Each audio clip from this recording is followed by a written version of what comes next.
What is up, guys? Welcome back into the All About Profit podcast, where we talk about all different kinds of ways to make money. Today, we have a guest here with us, Prince James, one of me and Austin's really good friends, and we're going to be talking about all things crypto, botting, AI, how to make money, and all those things, kind of just explaining all those things because me and Austin are quite noobs in those areas, I would say. So James is going to enlighten us on those. I mean, we know a little bit, but James is going to really tell us a lot about these areas. So I'm really excited about this. I think it's going to be a very informative podcast. Before we get started, Austin would like to mention a few things. Yes. Like Adam said, James is taking the reins with this discussion. But before we get too far into it, I wanted to let you guys know that Adam's latest What Sold video is live on his channel right now. So after we conclude this discussion, make sure you head over to Millennial Profit. You're actually already here. So just check out that latest video. Also on my channel, All About Sneakers, I've got the latest release guide for April up. So if you want to be early to April releases, all the different shoes that you can cop to resell to make more money, make sure you check that out. Austin's channel is linked down below. First link in the description. There we go. Thanks, Adam. Channel's in the description, so check that out after we conclude this discussion. And last but not least, I want to point out that this discussion isn't like our professional opinions telling you guys to go dump money into this or that or pursue a career in this or that. This is just our personal opinions, the knowledge that we have, James especially. And I just want to point out too that like technology is advancing so rapidly. I mean, I can remember in our lifetime, just the evolution of internet and computers and cell phones. So mostly these topics are going to be just to pique some interest for you guys so that you guys can do some research of your own and just kind of stay hip with the times and the way that technology advances in the future. So Yeah, James over here. I got some. Yeah, I Go want ahead, to. I man. want to add on to that kind of. One thing I told them before we did this is I probably won't speak on things I specifically own or plan to invest in, but my goal is for all the viewers to be able to walk away and do their own due diligence and kind of look at something and be able to take it in and say, is this something that's serious? Is this something that's going to be used in the future and things like that, rather than just kind of like picking coins that based off the stock market cap and investing in them and just praying for the best, because that's not the way you want to do it. I promise. Right. And this is a live podcast, so feel free to comment any questions, and we're going to be answering any and all questions. I think a lot of people think that this is like pre-recorded. No, we're doing this live. So if you have any questions, I'll throw them up on the screen and we can all see them. Yep. Questions actually help a lot too. Yeah, definitely. They'll fuel the discussion, and so fire those questions all along. And then after this video also posts to Adam's channel, so make sure you guys hop back on after this post and give us ideas for topics for future episodes or any questions that you have after this episode or for the next. Definitely. So should we just hop straight into crypto, since that's probably one of the bigger topics people want to learn about? I feel like we're going to go like super deep into crypto. I actually wanted to like kind of start with how we got linked up with James. That's good. Yeah. Yeah. So I met James honestly through a mutual friend, and it was just an IG post, really. I think it was a plug for slots that James ran for sneaker bots. Mm-hmm. If you're not familiar with those, I'll let James touch on those in a second. But my friend Jake, he was working with James a little bit to plug some sneakers, and man, I was like really, really struggling with copying new releases. My work schedule was tight, and I was tied up on Saturdays, which is whenever most sneaker releases happen. And so I reached out to James, and he really helped me, keep securing pairs that I needed to keep my sneaker business running, which isn't much, but man, James literally, he helped me so much. I'm forever grateful for all the pairs that he secured for me. So maybe you can talk about, what a sneaker bot is, how it works, and just kind of skim the surface on what it takes to bot sneakers and how it's beneficial. Okay, so we'll start with what a sneaker bot is and what it's going to do for you. And really, I kind of have two answers for this, two different levels of the answer. A basic answer is it's going to try and buy a sneaker for you online, and it's going to allow you to do that more than once. That would be my basic answer. A more advanced answer is if you're into computers, it's going to send requests over the internet, pre-filled with all the information that you would use to check out, which is easily replicatable, and you can do it, hundreds, if not thousands of times. And that's really more the point of the bot. A lot of people think that the bot automates everything for you, though, and that's really not the case. The bot just sends the request. It does what you can't do multiple times, but you still have to tell it to do everything that it's doing. So there's you have to really put in a lot of work to get an advantage in the bot. It's not just, pay the couple $100 and press start and you get the pairs. It's not that simple. So But simple terms, that's what it's doing. Right now, if you were to try and buy a sneaker on your sneakers app or anything else, you're only one person, right? There's nothing you can do to get around that. But the bot's going to do all of that work for you and do all the heavy lifting for you and make everything really simple. right. So it's giving you like multiple opportunities, but not only that, it's kind of taking out the manual aspect and like how long it might take a single person to try and buy a pair of sneakers. So like, for example, if I were to hop online like on Foot Locker at 10 a.m. on some of these releases that I plugged in my video yesterday, let's just say I hopped on and I tried to cop these threes behind me. I'm only going to get one opportunity to buy those, and Foot Locker is going to limit me to one pair per customer. So if I'm just one person on one website, chances are I might be able to get one pair, and that's just if I'm fast enough with my fingers. And, Um, and that's another thing that's really big with the bot. Like I would say one of the biggest features of the bot is it allows you to use proxies, which is going to let you spoof your IP address and be multiple people. And that's really more so the function of the bot than anything else, is just allowing you to be multiple people. right. Because in the end, like these sneaker websites, they're monitoring your IP address and kind of pinging that to your address, to your name, your credit card information, right? So that's how they limit you to so many pairs. Yep, and right now they're limited you to not only your IP address, but to your name. One thing that they also do that kind of hurts people sometimes is they'll limit you to a zip code. So let's say that a zip code hits like a large percentage of the shoes. They're kind of going to put two and two together that's going to be automated. And sometimes good players actually get punished in that too, which is a little bit unfortunate. And that's why I say that the person really has a lot to do with the bot, because you're going to be the one that's going to have unique addresses, unique credit cards. You're going to have clean proxies and good IPs. You're going to have all these things, and it's a lot of hard work. It Yeah, is. I remember going through all the information with you and updating certain things to try and get around Hmm. like the updates that the different foot sites were implementing. And yeah, I mean, even myself, like manual, I got banned from Yeezy Supply. I still can't buy sneakers. Well, I mean, it's done now, but I can't buy sneakers from Yeezy Hmm. Supply. Whenever the creams restocked, I manualed like 20 pairs, and I don't know why it kept letting me purchase them, but every single pair delivered, and now I can't buy from there anymore. So that's another thing. It kind of protects you. Even if you do have enough luck to buy multiple pairs, it doesn't end up being the greatest thing sometimes. Hmm. And that's the websites are adapting to the sneaker bots as time goes on too. I would say that's something they probably weren't expecting to happen at first. They thought everybody would, get one or two pairs and they'd be sold out.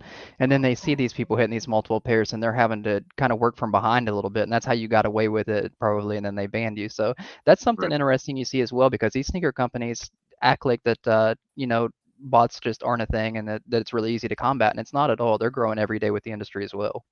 Right. Why do you think that these retailers even care? Like, why does Nike care? Why does Jordan Brand care? Why does anybody care that these sneakers are getting purchased through a bot? At the end of the day, if they sell, they sell. So this is one of my favorite questions, and it's more of a theory than anything else. But I think that all retailers like that middle ground. They want the product to sell, and they want it to sell fast, and they want it to seem like there's a lot of demand there, and the aftermarket's really going to help them. But at the same time, if that consumer loses and loses and loses and continues to not get their product, they're also going to turn away. And I think that's kind of why you see like more of the PR push to stop bots, because they know that they're going to retain customers that way. If you get one out of every four or five limited items, you're going to be more willing to try. But if it's been 6 or 8 months that you're not getting anything, you're not going to keep going back and trying. So I think that there's a really fine line that they like to ride of who's able to get that product at the end of the day. Hmm. This is kind of off on a tangent. This doesn't really have anything to do with botting, but a question that I wanted to ask you. What do you think about like maximizing profit for the manufacturers in the sense that like a lot of these companies are investing in like resale sites, the investments with like Go and Flight Club, and there was another really, really big investment here recently. Like, what do you think the play is there? Are they pushing pairs like backdoor to these resale sites and getting max profit for these pairs, or do you think it's just like controlling the market? So again, this is more of a theory than something that I can actually like say that I know and speak on. But I've seen several posts of like smaller stores like DTLR. I guess not smaller stores, but not Mhm. large stores, have been actually selling StockX returns over their counter. So I do think things like that happen. But I think more with Foot Locker investing into GOAT, I think that they want to prop that resale market up and really like get the secondary market going, because they know that's what's going to empty the shoes off of their shelves. And I think that's the interest that they see in it more than anything else, because they know that if the resale market were to die down at the end of the day, it's going to hurt their bottom line. Right. Makes sense. You guys are So speaking Chinese to me over here. this was all like so interesting to me, but I was never smart enough or had like the ability to get into it. Number one, like internet just isn't my thing here. And then the gear, and James is so good with this stuff. I remember I was trying to run like Google extension Supreme bots, and I had like a couple of successful checkouts, but nothing that was ever worthwhile. And then Supreme kind of died for a while, so I gave up. But Yeah, Um, I used to be on Supreme, man. I we copped cooked like it. one thing my first time. I think that was when we were in college. You would Yeah, like tell me what was good on there because that was like totally out of what I did. And it I was copped the it was first even thing and I was like, what's he talking about? This is easy. I mhm. manualed it. And then I tried like 20 weeks in a row and didn't get anything. And I was like, yeah, I'm done with this. Supreme I used to was, be one of like my bread and butter sites. I think I've actually got Austin a decent bit of stuff off of there. But what you ended up did. happening to me with Supreme is I got all of our info, man. My info, his info, and everybody's info. And then they just switched to Shopify. And I don't know if you've tried it, but all my regular info is unbanned again. So that's nice to see. But that's Uh, kind of what I think, that all stuff like that also I think really kills a brand. Like for me, I couldn't buy Supreme. Even a t-shirt that was in stock, I couldn't find an address I could ship it to, an email I could use, a credit card I would use, and that stuff hurts it. And that's another thing I wanted to talk about, like when it comes to like the bottom line and profit with these sneaker releases. I think like queue-based releases and account-based releases are probably the most fair and would get the product in the right consumer's hand. But something that I know from the development side is one of the most expensive things that they're doing is running these websites and allowing all this traffic on release day. And that's why they want to get the product into the consumer's hands in 2 or 3 minutes. If they're taking hundreds of thousands of requests from bots and their site's crashing and we're dragging this out an hour and a half like Foot Locker used to do, they're not really mhm. making any profit. I mean, it costs them a lot of money to do that.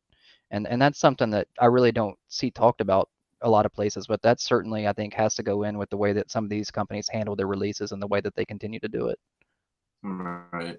The game's just changed so much, dude. We talk about it a lot. I mean, I remember whenever I was getting into sneakers, I was camping out. I didn't even think about trying to cop pairs online. Like we would all hop on at 10 a.m. or even earlier on release day, and while we're standing in line for sneakers, and everybody would take L's. Like it didn't even matter because we just put in the footwork and go and try and buy sneakers. But it's all changed so much. Yeah, Um, I actually got into botting. I worked at Foot Locker for 10 years, and back in the day, I know they've loosened up a little bit now on the reselling and stuff, but back in the day, they were very anti-reselling.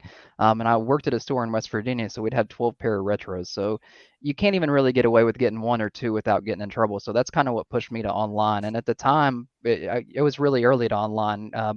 Everything with bots was really easy. You could get multiple pairs, and then it consistently got harder after that. But that's actually how I got into botting, was not being able to buy shoes in the store because I worked there, and that's what yeah. pushed me to use online. I think my favorite transition was whenever they went from like in person. Well, it was still kind of in person raffles. It was, but on the app, and you had to go to the store and check in. I had a Mhm. Twitter account that would tweet like check in codes, so I wouldn't have to leave. But I mean, there was some serious footwork in that too, like beforehand, because it'd be like 3 trips to Columbus every week. Well, I Mhm. mean, speaking in directional terms, it's like an hour trip from me every week just to try and get like one pair of shoes. But yeah, whenever the app had the head starts and stuff, and you had the however many minute head start for having an account and then checking in, that was whenever I was probably most successful, like on my own manually. Yeah, I But still have probably some of my best luck entering foot stores in-store raffles. That's probably where I get yeah, some of my most personals for retail still to this day. yeah, Kind of as off long as you're topic, but interactive. James talked about how he worked at Foot Locker. I'm kind of curious, how many shoes do you think you bought for yourself while you were working at Foot Locker? A ridiculous amount of shoes. Um, Can we get an estimate? Probably total through all the time I worked there, I would say I probably bought about 500 pairs of shoes. I don't have nearly that many. They did 50% off days several times, so you could get pretty good Oof. deals on sneakers. I'll be honest, now that I don't work there, a lot of those sneakers probably found their way back out my door. Um, Mm. Yeah, you sent some to me. yeah, you actually did get some of the last pairs that I had left from Foot Locker. I want to say a lot of those were 50% off purchases as well. So James backdoored all 12 pairs of retros every release. see, I never really got into the backdoor stuff. Yeah, Where I was it was from, there were hard. too many hands already in the cookie jar to do Yeah, backdoor down there. There was pretty much every size has already been accounted for as long as I could remember. It was all that's I could how, do to even get my size, not to resell from the store I worked in. I mean, it was yeah, difficult. that's how it was for me. It was like the bigger players always had their hands in the game first, and if you weren't one of them, you weren't getting in.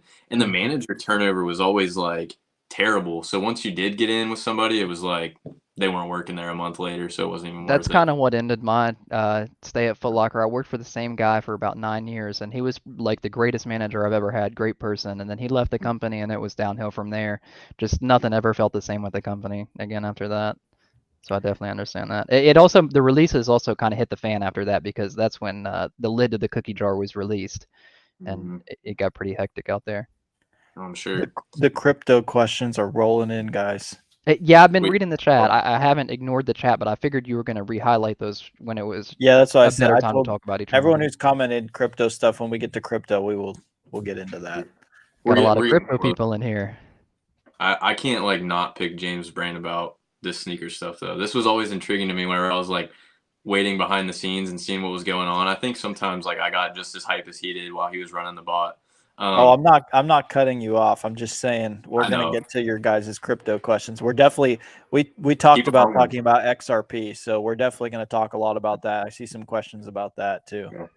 Keep the Yeah. crypto questions rolling. Also, if you have any questions about AI, we're gonna touch that in a little bit too. So get those rolling also. I remember one of the most successful releases that you had for me personally was probably the bread Yeezys, the 350 V2s. The December What was restock that they did right what was before Christmas. yeah, crushed it. Absolutely crushed it. I do I don't know remember how that many one. pairs you secured me exactly, but it was probably like 6 to 8, which was incredible for that release. What do you think your most successful session was? Like, what was it on? That honestly may be one of my most successful sessions that time. I was gonna say Yeah. that I want to say we got close to 50 that day, and we didn't have a ton of people running either. That was I want to say that was like at the better time of running when I had like all my good guys like you that wanted to buy multiple pairs rather than just people looking for one personal size. Yeah. That was a really good drop. And a couple of the PlayStation 5 drops were nice. I know that I had one that most of them got canceled. They were for you all, but we would have hit about 50, which was a really good number on there as well. I know that a lot of those got canceled down, but those were two really good releases. I want to say there's a couple more 350s we did really well on. It's just been so long. A lot of the Supreme logos, multiple double digits on those for sure too. It's just been too long for me to really remember now. What's the Now that you, most what go ahead. sorry, go ahead. I was gonna say just now that I remember you saying the PS5 one, I was sitting with Jared at dinner, and as those emails were coming in, dude, he had like I'm not even kidding. I think it was like $10,000 worth of PS5s that didn't stick. They got canceled, but like he was freaking out. He was like, "Oh my gosh, this is the best thing ever." But then I they wish they didn't would have stick. came through for him. They were going for about double retail at that time too. They were Oh high. That yeah, was right there at Christmas, 850 the first like yeah, 850 900 the first year they came out. That was a great super release. high. Dang. Yeah. I was gonna ask what's the most of like one item you've copped, or like if it was like a really good item, what was like your best item that you botted and how many did you get? That's another tough question too. Unfortunately, somebody like the people that really know me will tell you I have the worst memory in the world, especially when it comes to things like that. It's sad that you guys remember the things that I bought more than I do. Um, the one thing the two things that really stick in my mind though are 350s on Yeezy Supply and Supreme Box logos. Those two Mhm. are two releases that always went really well. Always. What And it was always 350s too. It was never 500s. It was never the 700s. It was never foam runners. It was always the 350, and I don't know why. Always That's a had good really good 350 drops. Best that's a good Yeezy shoe right there. yes, most comfortable. Love them. What do you think? What is the like risk to reward with botting? Like, I don't think people understand. I think a lot of people who have tried to cop manually over the years and been long life sneakerheads, they see the bots eating up stock and they get mad and they blame botters and stuff. Me personally, I just kind of figured like can't beat them, join them type deal. So, I mean, that's obviously why I reached out. I'm trying to read this question I'm also. laughing at Oh, Dana's comment when I bought all the size 11s. the Stussies I dropped checked out today. about 24 pairs of a pair of Air Force One mid one time. I think retail was 130, and they were on StockX for I think about 96. So that was the funny. He slid in on us there. I did cook some Stussy mids. Those Chucks dropped today. Did you cop any of those? I didn't do the Chucks. I actually shouldn't say this on the podcast, but I wear like a size 6.5 in Chucks, so it's just always been a no for Dude, me.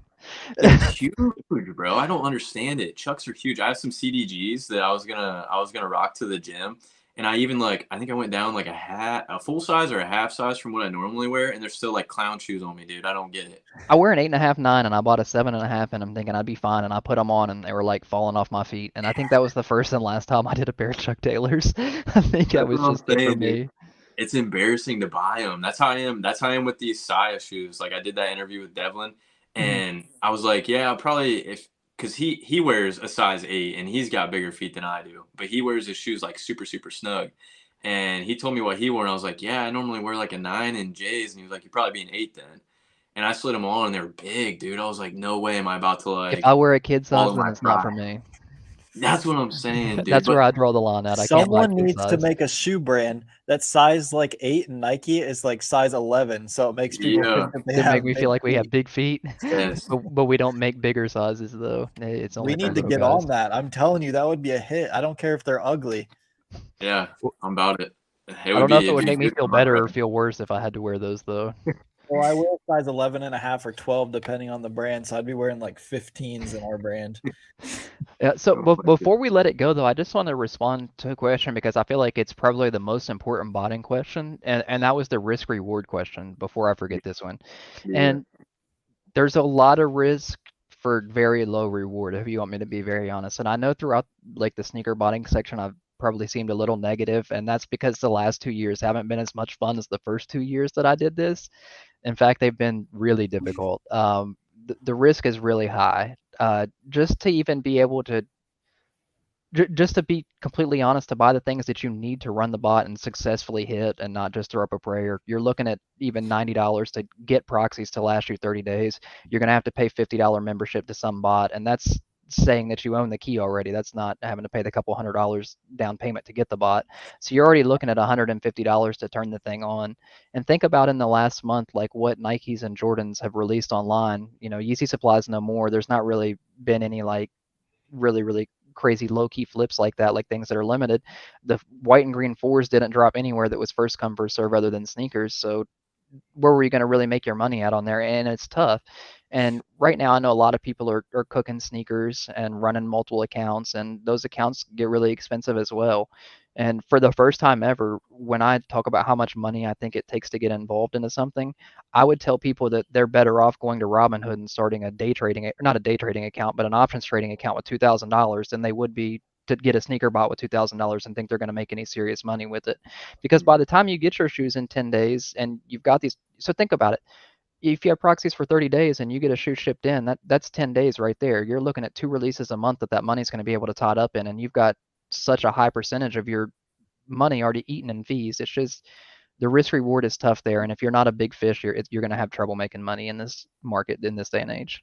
Yeah, like these for example, if we just use these, let's say like you're trying to buy as many pairs of these as possible, right? These were retail, I think 210. So after tax and shipping, you're probably looking like 240-ish a pair, if not more.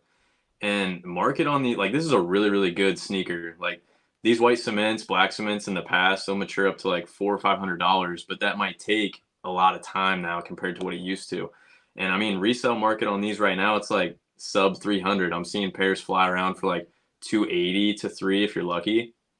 So just based on what James said, I mean, if you were to throw even $150 a bot just to turn it on, I mean, you're gonna have to flip. You're gonna have to flip at least like 4 to 5 pairs of these, and that's just assuming that you can successfully check out 4 to 5 pairs of these to break even.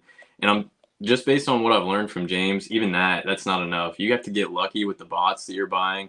You know, the keys, the proxies, make sure everything works just to have a chance to buy these shoes. So that's why like botters get such a bad rep, but like they're putting in the work too. Like it's not a cakewalk. You can't just turn on a bot and expect to buy 10 pairs of shoes every time. It doesn't work like that.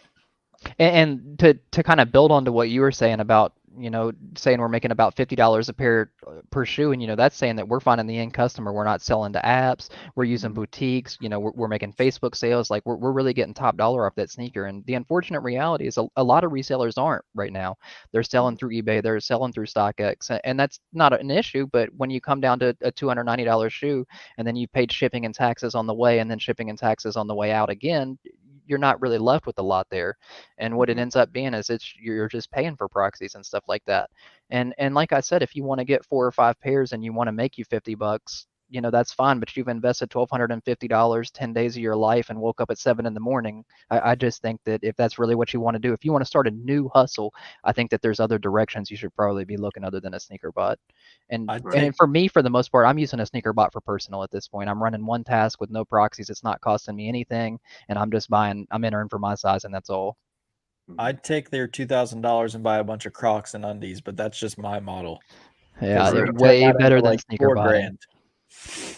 Sneaker botting is really good if you want to market it, if you want to advertise it, if you want to grow your platform. If you're looking for sheer profit in a short amount of time or making a flip, it's not the way. If you're really passionate about having a lot of sneakers, or if you own, let's say, a consignment store, or if you're really consigning at a lot of different places, then that might be an avenue that you really want to go down. But if you're asking yourself the question of, what is the risk reward of botting, it sounds like it's probably not an avenue you want to go down right now.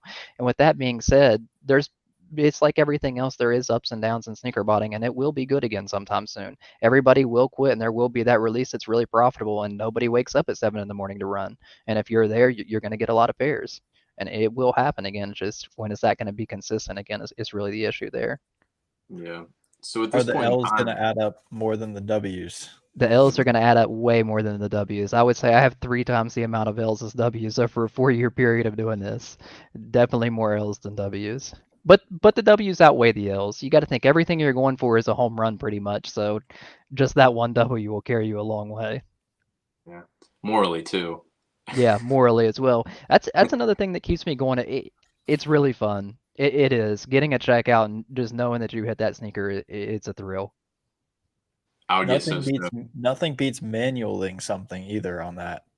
Yeah, it's about the same feeling as like hitting something manual, just like I'm not supposed to be able to do that, and I just did it. Right. The only thing is I don't think I've ever been mad at a sneaker release before, though. It's pretty much all good times. Have you ever seen me mad before, Adam? All the time. I just wanted to see if you would call me out on the podcast or not. Dude is like a Barbie dream house call out and freaks out. Honestly, I feel like whenever James is really, really, really mad, it's whenever the release is over and you don't hear from him until like the evening. When I Alt F4 out of Discord in the bot, that means it went really south. Austin has the biggest hit ever on sneakers, I'm pretty sure. Biggest on sneakers. Yeah, I never bought it on sneakers, but James may have. No, your biggest hit on sneakers. Yeah, my biggest hit was most definitely the Chunky Dunks. It was $100 retail, and resell at the right after release was like 1,500 plus, maybe even pushing 2K in some sizes. But I just recently, my most recent biggest hit was the Travis Scott One Low Black Phantoms, which I mean they were over 1,000 if you had them in hand on release day, but now they're down around like 6 to 7. So that's a pretty big honestly ever hit anything on sneakers. I'm gonna look right now. I've got a lot of sneakers history, but I don't think I've ever hit anything good. I can show you one really good thing that I hit, and it only happened to be because I was there. It was not a raffle. Oh, like a reserve within the radius. That's the only like really good thing, and I've probably bought 40 or 50 pairs on here, and they're not bad pairs. They're just I've never won a good pair. All of my Nike store purchases are on here. There's no way I'm going to find if I hit anything on sneakers. Oh, here we go. This is without a shadow of, whoops, I almost just showed my address. Yeah, that was exactly what I was doing. I was getting ready to turn it around. Air Jordan. This is the single best thing I've hit on there. I can't see what you got. It's the Yellow Fear Gods. I was in Chicago for Complex Con when those dropped. Yeah, that was sick. And those got discontinued, right? So no more Fear Gods. Yep. Pandas. With the pandas. I mean, that's a decent hit. Dude, anything's a dub on sneakers. It's tough. I feel like people have been trying to figure out the algorithm for a long time, and it's it's next to impossible. I've seen people create new accounts and hit more and get early access to stuff that I've never even dreamt of. So I don't know what the deal is with sneakers. It's tough. For But me, I feel like it comes down to two things really. Number one, people who buy things that don't sell out. Like if you go to your local, like Adam, I feel like if you enter for things you might hit, people who shop in store a lot and just buy things that would sit on a Nike shelf, I feel like that really That boosts your account because that's the that's what customer my they want. account is. And the other account, well, you also might be like marked as a reseller as well. Just to throw that yeah, out there. yeah, because of Yeah, the yeah, you 1,000 might pair of be Yeezys flagged right then on. now that I see your checkout log there. But the other one is new customers. I feel like that's the two customers that they really want to drive. The people who are buying their clothing, who are buying their everyday stuff, and people who are new to the brand. I feel like that's the two people that they really want to target. Yeah, I agree. Like if you just made an account and you bought like a shirt or like a mid pair of shoes, I feel like Mhm. you're probably gonna get early access or you're gonna hit on a good new release. That's a With good question, Thunder Buy. You started during one of the slowest times of the year. It's going to be slow until about September through about January, February. Those are the best months. And it takes it takes inventory. Like you can't just expect everything to sell. I have over 2,300 listings on eBay and sell between 15 and 30 items a day. Usually the 1% rule is a good thing. You'll sell one item per like 100 listings per day. So if you just started, you probably have like 15 or 20 listings. You can probably expect to sell one thing every like 5 days, but that's really during the best season. And right now it's kind of the slower season. People have already gotten their tax returns back for the most part and already spent all that money. So it's going to be slow, but right now is the stacking season, inventory stacking season for Q4. So that's the way I view it. Kind of goes in waves. But definitely don't give up. Slow and steady wins the race. Just scale up nice and slowly. be patient. Don't get discouraged. It'll happen. One So more my last question about the botting. I mean, right now we kind of touched on it, but right now the market is changed a lot. I mean, there's still sneakers that are hot, maybe things that we're not used to, but right now is botting kind of dead? I don't want to say it's dead, but it's definitely in a different state right now. I think that the people who are really seeing the most success are people who are running sneakers, which, like I said, it takes accounts, and you'll have to kind of work with those accounts to get them to start hitting. Like you said, making a new account's not so easy to just get on there and start hitting stuff. That one would be one for me. Um, I'm trying to think here. That's a tough question. Sneakers is good and automations. That's probably the only two I have actually. Yeah. I was trying to think of a third one to throw in there, but people who are hitting restocks like by running like there's an automation feature on most bots now. It'll watch monitors and as 10 pairs plus trickle in stock, it'll start up some tasks and run for you. I see people hit those throughout the night and I see them hit them throughout the evening and stuff. I would say those guys probably do the best. Sneakers people do the best. And another group of people that do the best are people that don't put their cooks out there. I would say there's probably people out there buying stuff that we don't know about. I would say Yeah. that's probably one of the better ones right now. But I as mean, far as like bulk releases where a lot of pairs are coming out and a lot of people have access to really try and bot them, there's not too many profitable items coming out right now. right. Those are the If you people really that, want to get into botting right now, though, like if you want to find some exposure to botting, I think that finding somebody you really trust and has good feedback and signing up for slots would probably be your best bet because you're only paying for the ones that they hit. They're going to take all the risk for you. They're going to buy the proxies, they're going to run the bot, they're going to take on all the fees, and you're going to pay the fee that you've agreed to based on if they hit. And you can say before the release, yes, I want to do this or no, I don't. The important part there is, you are going to be giving them your credit card information. So make sure it's somebody you trust, somebody that has plenty of references out there. Please use privacy or slash. Don't give them your debit card. Like at least go about it with some common sense. But as far as like consumer wise, the best way for you to get into it without taking a ton of risk would certainly be to sign up for auto checkout or slots. yeah, I agree. I'm glad you said that too, because that is one of the most difficult parts. If you're not botting yourself, it's really hard to find somebody you trust. Like if I didn't come across you like the way that I knew you through mutual friends, it would have been so sketchy just to like turn over information like that to somebody. But I mean, thankfully you are the person that you are.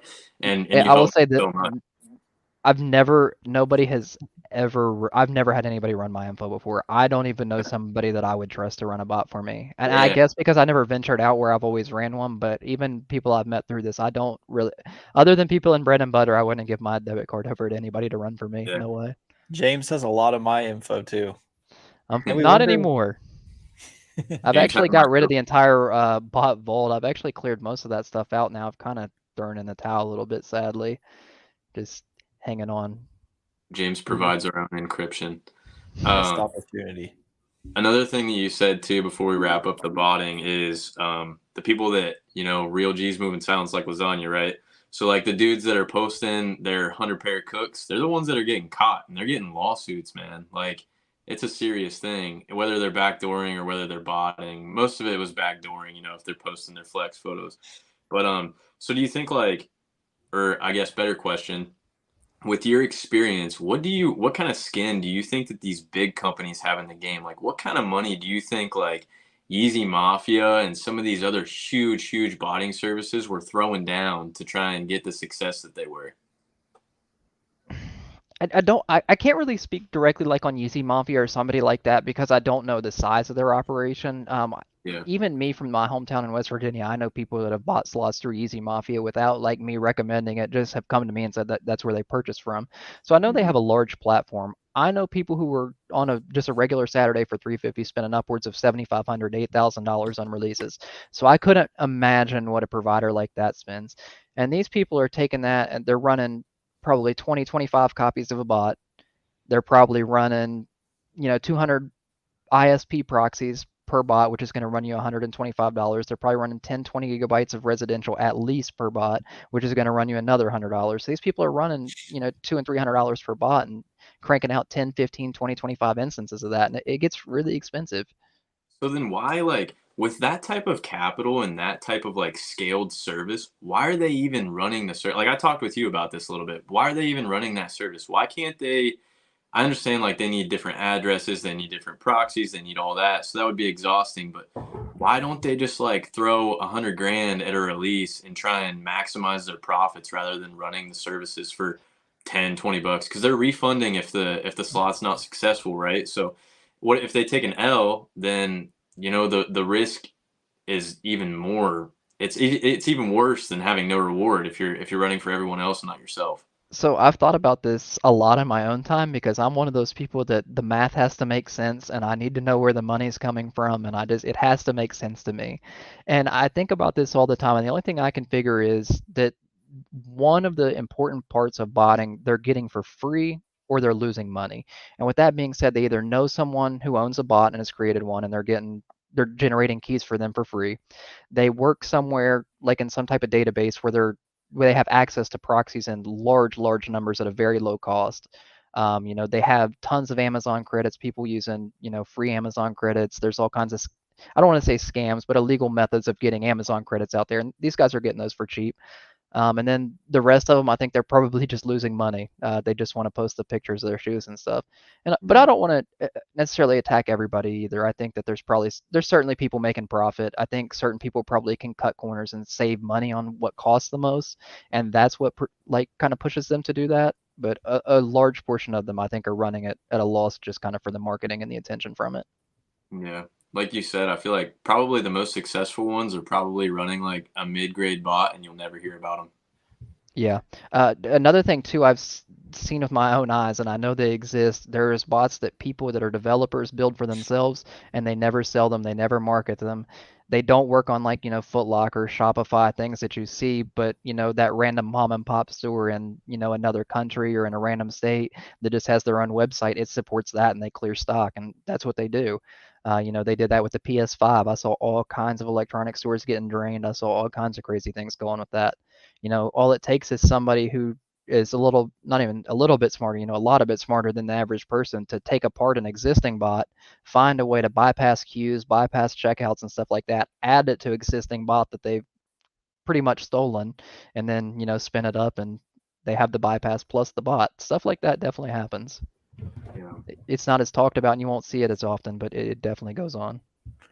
This podcast usually goes for like hour and a half, 2 hours. We don't really have a schedule. We kind of just chill. We're just gonna ramble and we're gonna truck it out and get through all these topics and it's gonna be sweet and y'all are gonna learn. So stay This is tuned. just about botting too. Wait till we get into the crypto. I feel like we could talk about that for like 2 hours. I'm pretty much ready if y'all are. I mean, let's get into it because this is Should I this is where start I'm throwing like, start throwing the questions up?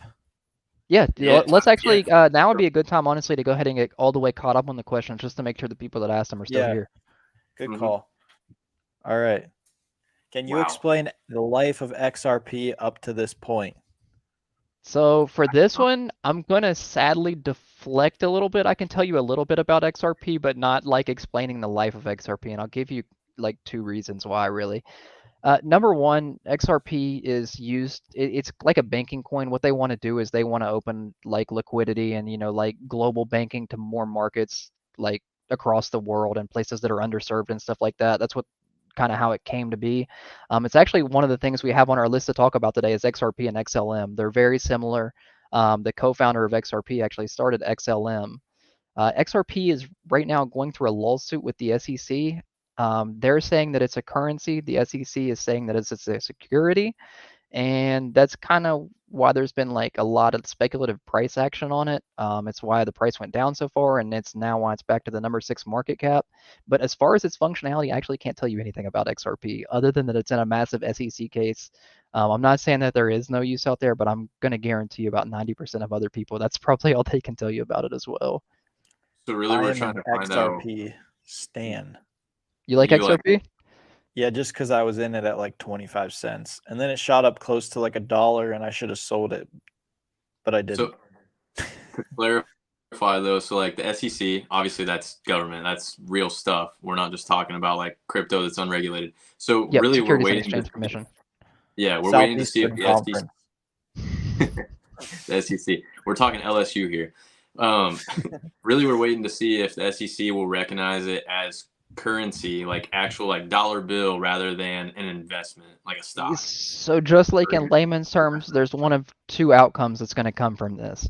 Either they're going to say that it is a security that they were selling without permission, and they're going to pay fines like in what they have in liquidity in their XRP, and it's going to kill the price. They're going to have to pull out everything they have to pay those SEC fines.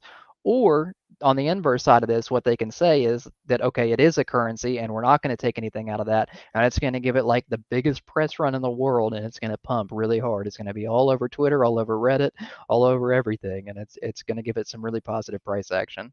And I wish I had a better answer for you other than that. Just for me, that's really the tipping point on if I'm going to make money on XRP or not. And that's kind of all I was really interested in that one for, and the why I've kept up with that only. That I think that's really where your profit's going to be on XRP. And take a second to read this question. It's a little bit longer one. Adam's mouth is moving, but I'm not hearing him. I think he's reading the question, but he's definitely muted. Can you hear us, Adam? My fault. My dogs keep barking in the background. Okay. So, all right, I'm going to read the question off. Crypto seems to follow the flat currency economy. When I first bought into crypto, it was for the exact opposite reason. In your opinion, will crypto ever be able to detach itself from the flat? That's a good question. That is a wonderful question, like a 10 out of 10 question right there. Can you explain what Shout that out means? Chaos. Like, So fiat about the currency is flat like your currency. dollars, like dollars, pounds, AUD, stuff like that. Like what you think of as money today is Okay. fiat, like physical money. Um, right. It did the whole like appeal of it was that it was to get away from dollars, it was to get away from the financial system, it was to promote decentralization, and that's why the price would pump. And anytime it was similar to gold, when the economy would do bad, crypto would pump. And now it's really, really, really heavily tied into the stock market because smart money is now in crypto. We've got a lot of big industries in crypto. We got a lot of big players, not just people and not just young people on the internet anymore. We've got actual big players in the game now. And for that reason, it's on the same cycle as the economy now. When they're putting big money into stocks, they're putting big money into crypto. It's almost one and the same now. They're the same market. Do I think it will detach itself? It depends on the events that happen in the future. I think it's the worst happening, but I think the best happening for crypto would be if the US dollar would crumble here. I think that would probably be, or we go into a world war. I think that would be the best argument for it to detach itself from fiat currency because it would actually be what it's designed to be. But hopefully we don't end up in that situation. Were you reading the next question? Do you think crypto will eventually replace the US currency? I have an eerie feeling that China and Russia are going to tank the US dollar soon. So I think they're trying to do that now. Mhm. Do I think that crypto will replace the US currency? Not necessarily. I think that the US may offer their currency in a crypto form similar to like the CBDC that we're talking about here, that everybody, like a central bank digital currency. I could see them having like the world's currency and it being in crypto and also, backed like the dollar is in real life as well. But I don't really see like, Bitcoin or something like that being how we pay each other or or just, throw away the dollar, we'll use Bitcoin. I don't see a scenario like that. So how would that work then with like a digital centralized banking system? Like, are we getting into kind of like the ISO slash Swift talk where like we can have transactions across like multiple currencies and the convenience? Because I feel like all So yeah, that's along kind of, it's I guess, inconvenient. what I was getting at. I think that if the dollar were to be replaced by crypto, it would be something like Swift getting replaced with another currency that's crypto. And I think that that currency to work like that would have to be some crypto and some real dollars of some sort as well. Whether it's something that already exists or something that we're going to create that's new, and whether the U.S. would even have a say in it is up in the air. Ethereum is the GOAT. I love Ethereum. I I think agree. James is a big Ethereum guy I'm a too. huge Ethereum guy. Ethereum has always really been my favorite currency of all the cryptos. I've always really been an ETH maxi more than a Bitcoin maxi. I've never really been super big into Bitcoin. Ethereum really spoke to me because as a developer, I like the fact that it has contracts. They were one of the first people to really put that out there and be using it. I like the ecosystem that it already has. It has a great ecosystem built on top of it. The gas fees are not the greatest, but the real selling point on that was before it moved to what it is now, which is proof of stake. It was proof of work, and I was mining Ethereum, and I love tinkering with stuff like that. I like setting things up to farm money. I just thought it was a lot of fun, and for that reason, I think it got me really into Ethereum over everything else. Are you Dana makes a paying good like point. sorry, are you paying like gas fees to mine Ethereum too, or is it just to purchase? So like gas fees for everyone who doesn't know, like to purchase that you're paying a fee just to buy something. So like if you were to buy something that was worth $20, you're probably going to pay 25, 30 for that right off the rip, and then you have that initial value of the coin. So people were paying me gas fees. Got you. I was eating the gas fee. The network was eating some of it, and I was getting some of it as well. Those gas fees go to the block reward, not indirectly. The gas is actually technically burned when you do a Yeah. transaction, and then you're rewarded with new Ethereum. It creates a new block, but they're really supposed to be more offsetting of each other. So kind of think of it as replacing it with. But Same thing, different topic, but same thing with like NFTs then, but yep. So when you press send and that traction's, you see your MetaMask spinning and it's telling you it's yeah. thinking about it, and then for 45 seconds left, it'll come back and say confirmed. Well, what's going to happen is they're going to send that data, they're going to compile it into a block, and as that block moves down the line, a miner is going to guess the number, they're going to get that block, they're going to verify that block, and they're going to put it on the blockchain. Once it's on the blockchain, after the miner has verified it, your gas fee will be gone, your NFT will be out of your account, and the transaction will be verified. It'll be complete. So it's like buying a new car. As soon as you drive it off the lot, you lose value. Yeah, right. And the thing that they wanted to do with the gas fees and having miners verify them is Mhm. to make sure that one person can't take over the network, right? Or like nobody can lie and say that, this is a real transaction, or nobody could make their own blockchain.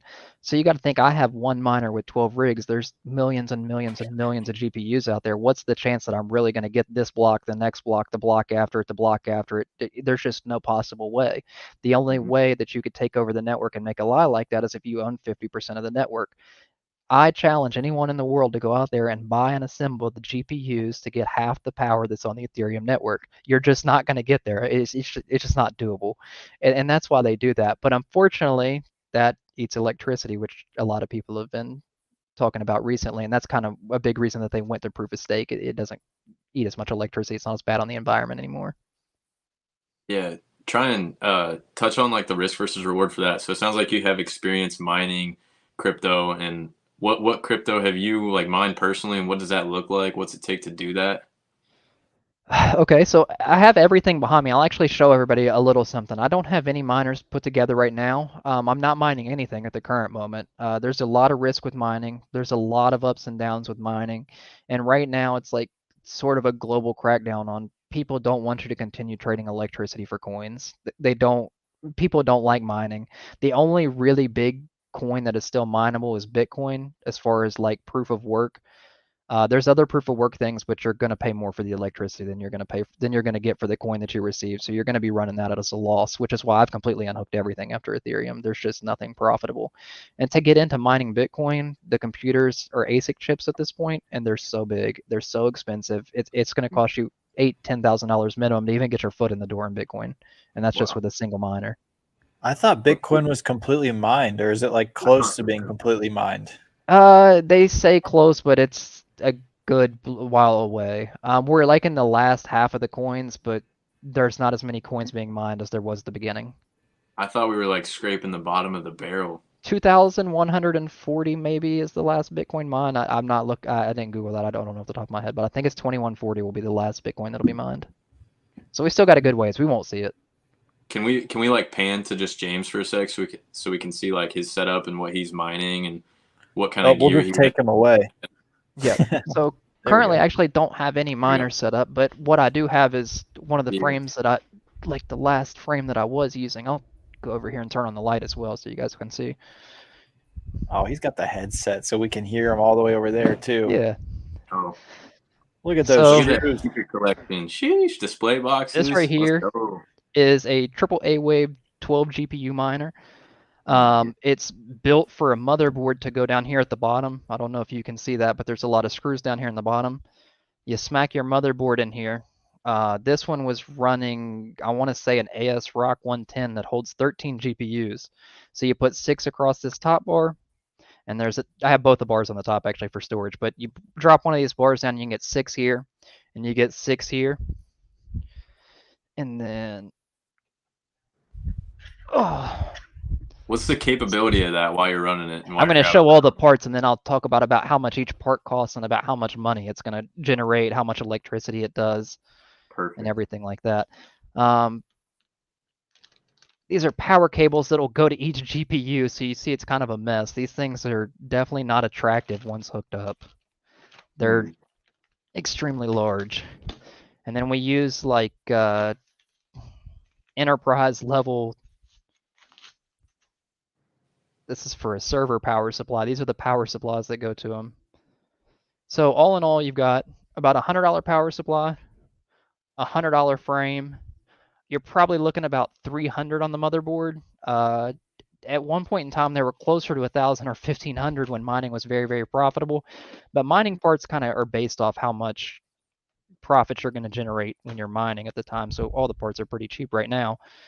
When Ethereum was up, you were looking at about $1,000 a graphics card, about $1,500 to get that thing right there set up.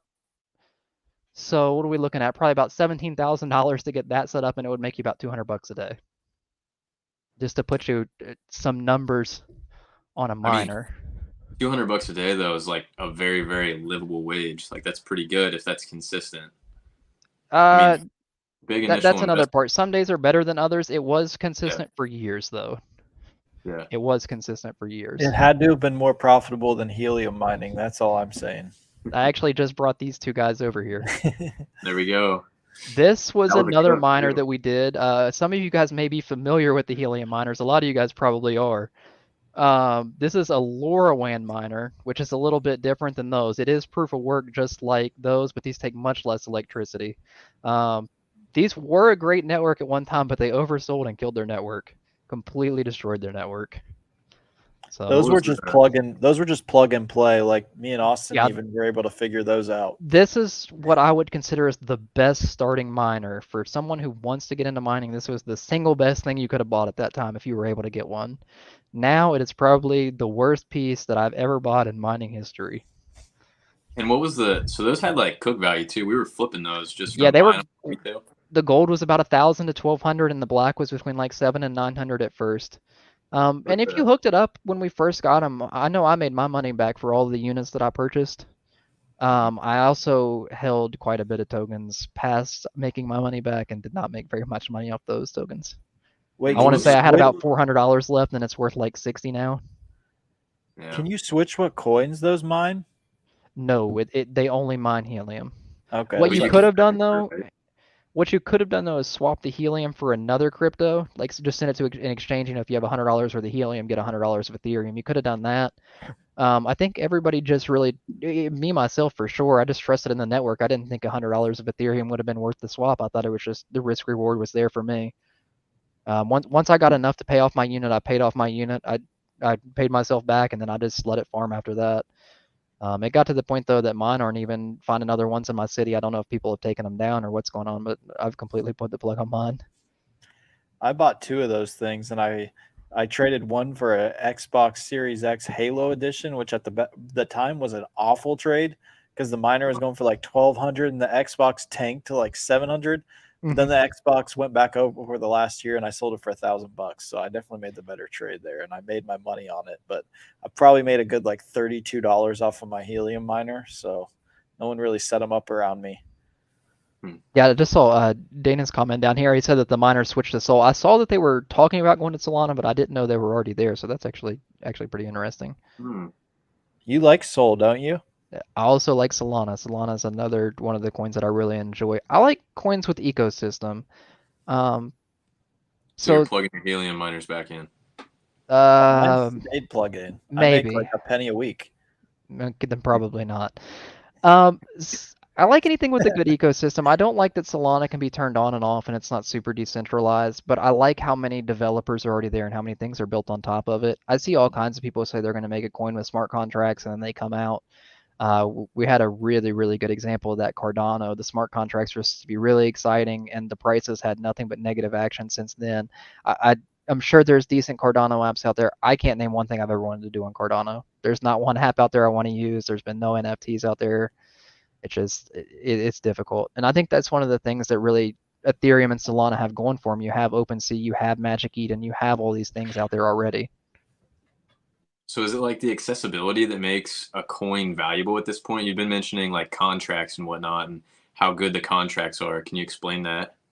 So contracts, some coins have contracts and some don't. What contracts do is they sort of just execute a little bit of code on a third party's behalf. Like when you're buying an NFT from OpenSea and you know how you buy it and you think it just comes to me? Well, the contract is that if you send them the amount of money they're asking for and they receive it, the NFT goes to your account, right? So I like things that have that functionality and coins that have features built onto them. And like one of the biggest things, like talking points for Bitcoin is, did you know there's just no features. It is a good store of value. It is like real world gold, but it doesn't have any real features. I think Bitcoin has a lot of value coming from it because it's the first. I think that it'll always have a lot of value because of that. It's the first crypto that really made it. It's the first one that everybody knows about. It's the biggest. It'll always be strong. It'll always hold some type of dominance. But it just coins that don't. There's no room for coins that don't do anything. If they don't have a purpose, there's no reason for them here. And that's my opinion. Other people may feel differently, but if it doesn't have a real use case, I don't know why people would want to own it. Right. Can you explain what Dana's saying there?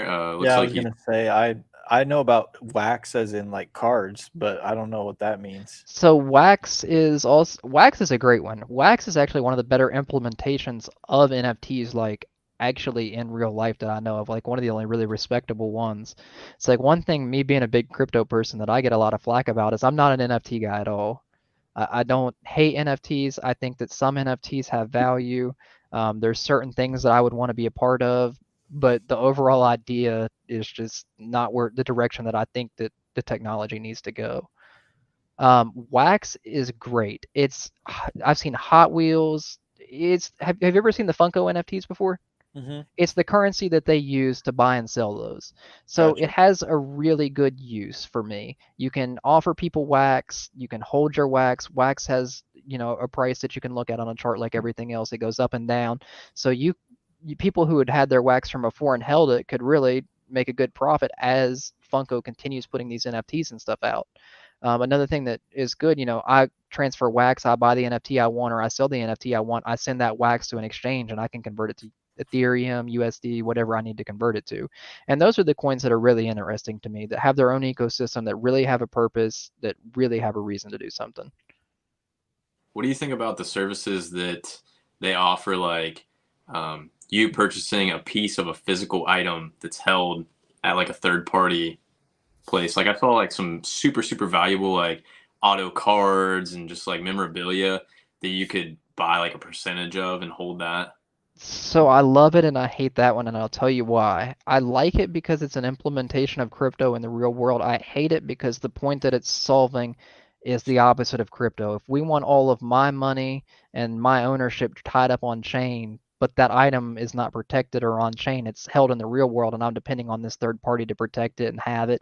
And if I were to want to liquidate it for them to get rid of it, and it just sort of kind of goes against the values of crypto in my opinion. I feel like it should be for digital assets only. And not that I don't think that sometime in the future we won't see, real world assets paid for in crypto or represented in crypto, but I just think it's a little bit more abstract than what people are willing to take in right now. So where do you think we're at like right now? We might be jumping a little bit ahead, but where do you think we're at right now with like crypto becoming something real that everybody's going to have in their wallet, that the government can get behind, if that's even what it's going to take for crypto to really make a leap? I mean, does the government need to get involved? Does it need to be regulated? I mean, obviously we're talking our personal opinion here, but Yeah, so definitely a personal opinion thing. I think it needs regulated. I think they need to do it quickly. I don't know how close to that we are because there's still a lot of what ifs. I think another big thing that really comes to that makes regulation hard is there's so many countries and it's a global thing, and it's not something that the United States can tell us how we can interact with it, but they can't tell other people how to interact with it, right? And that presents the problem of, yeah, they could ban it from us and we can't use it, but is that really going to set us forward or backwards? And then that also puts them in the chokehold that they can't control how other people interact with the people from the US that use it. And I think that that's like one of the hardest steps that they have for regulation, is because everybody has to be in agreement here. It's not just a one person decides for everybody thing anymore. And I think that that presents a lot of holdups. I also think another thing that presents a lot of holdups is the understanding of it. A lot of the people that would make these regulations are a little bit older, and it's not even necessarily like an older thing. Like it's hard. It's really complex. There's a lot of things I could sit here and talk about, like as far as like really in depth and like the technology and like how crypto actually works, but it would just go over a lot of heads because it's extremely abstract. It's not like any other concept that has been brought to the forefront and talked about like this before. You need yeah, to we So run gotta for cover. office. Yes. I don't know. I don't know if that's the right move or not. That sounds like I'm gonna get in some hot water I don't want to be in, because something tells me the higher ups really don't like crypto at the end of the day. That's what. Do you think that there's a possibility it gets banned like China?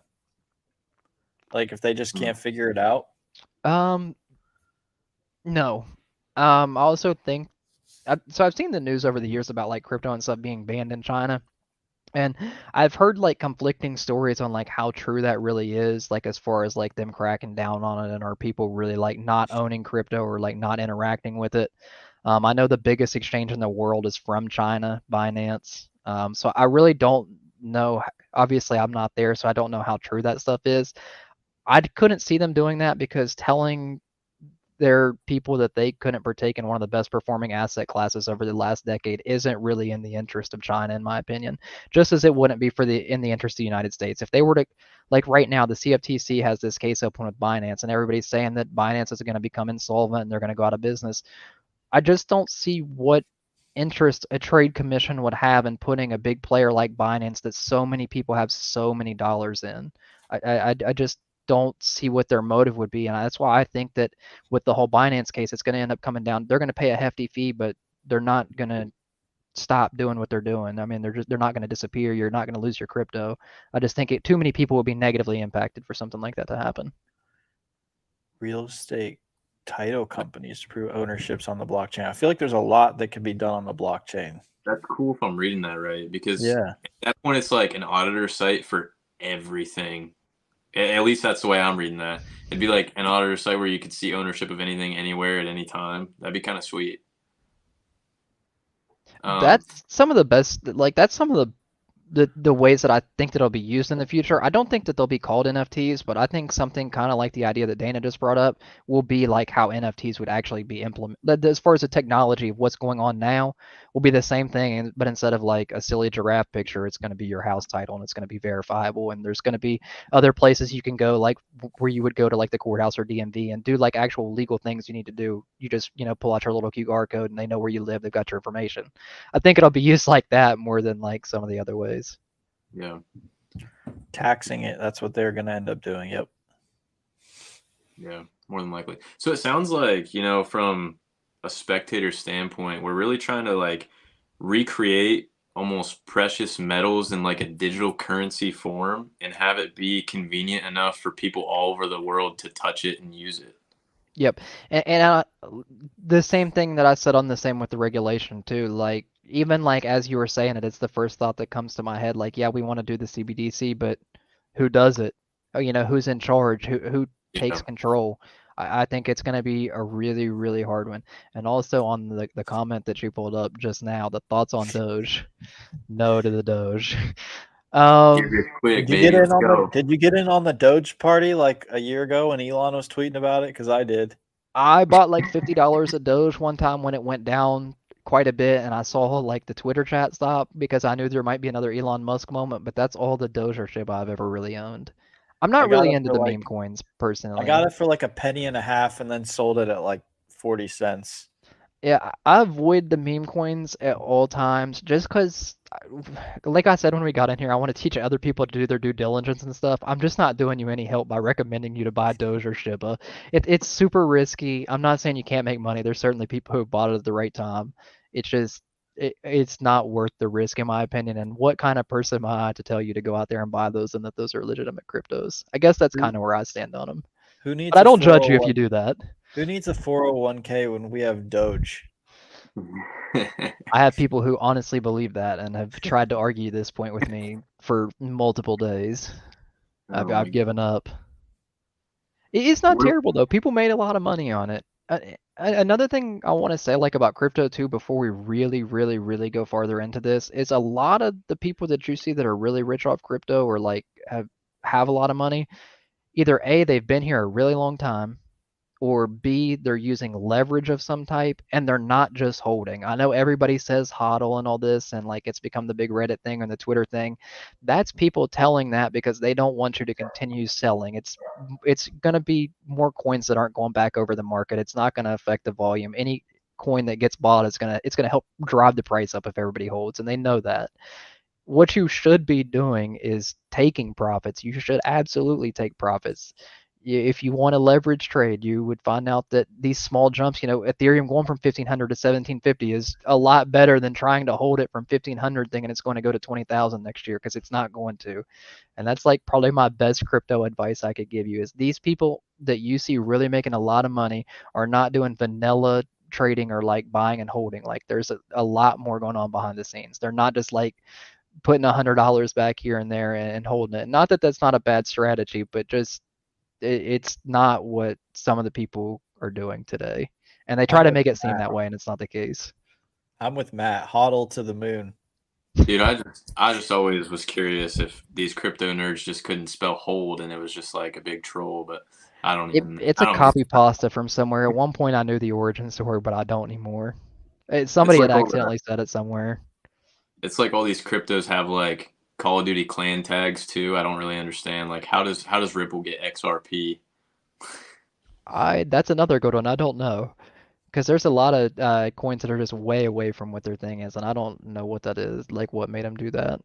Is that what are they called again? You said codes? No, I'm honestly not sure what they're called. The Uh, ticker, I think they're called tickers, just like the stock Ticker market, but I'm not symbol. 100% sure what they're called in crypto. Gotcha. I think they're a Ticker ticker though. symbols are for stocks, I know, so it's probably the Yeah, same. Right. a ticker is what I would call it. I don't know if that would be the technical term, but that's what I would use. Yeah, right, Dana. So what do we think then about so right now, I mean in our current state with the government involved, we have a lot of banks, right? Like a ton of Not banks. And anymore. what's that? Not anymore. Like okay, elaborate on that really. Um, Good bit of banks have been going insolvent this week. Okay. I don't know if you guys saw what happened with the Silicon Valley Bank. Mhm. They were borrowing out money and making a lot of really risky investments, and they went insolvent. And that was just kind of like the first piece to the puzzle. It caused bank runs, not only there but other places. Um, it's a big domino effect when stuff like that happens. A lot of regional banks went down. I've not been following the bank stuff as much as I should because I've been a little bit busier than I normally am this week. But I know that there's definitely going to be like a good fallout after this. I saw the Silicon Valley Bank got bailed out too, unfortunately. So, well, depending on who you are. But What I do was we gonna say, think isn't about? that good if you had money with them? yeah, I didn't have any money with them though. Yeah. Yeah.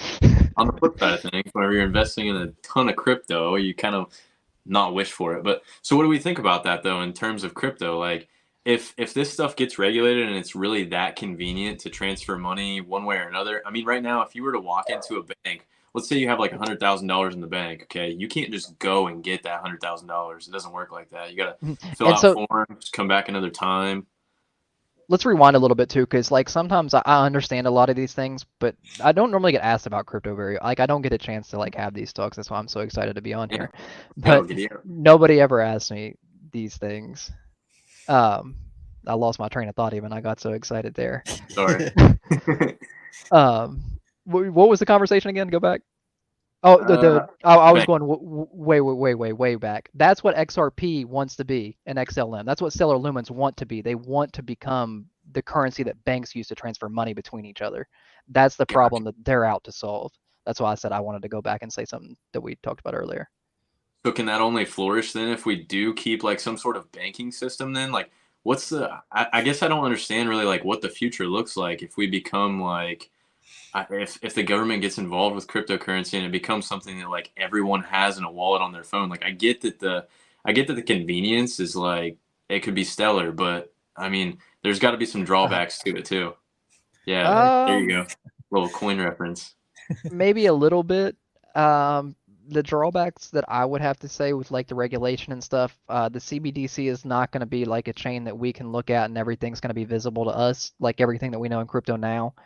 There will still be some hidden information, which is like the one thing that I worry about too.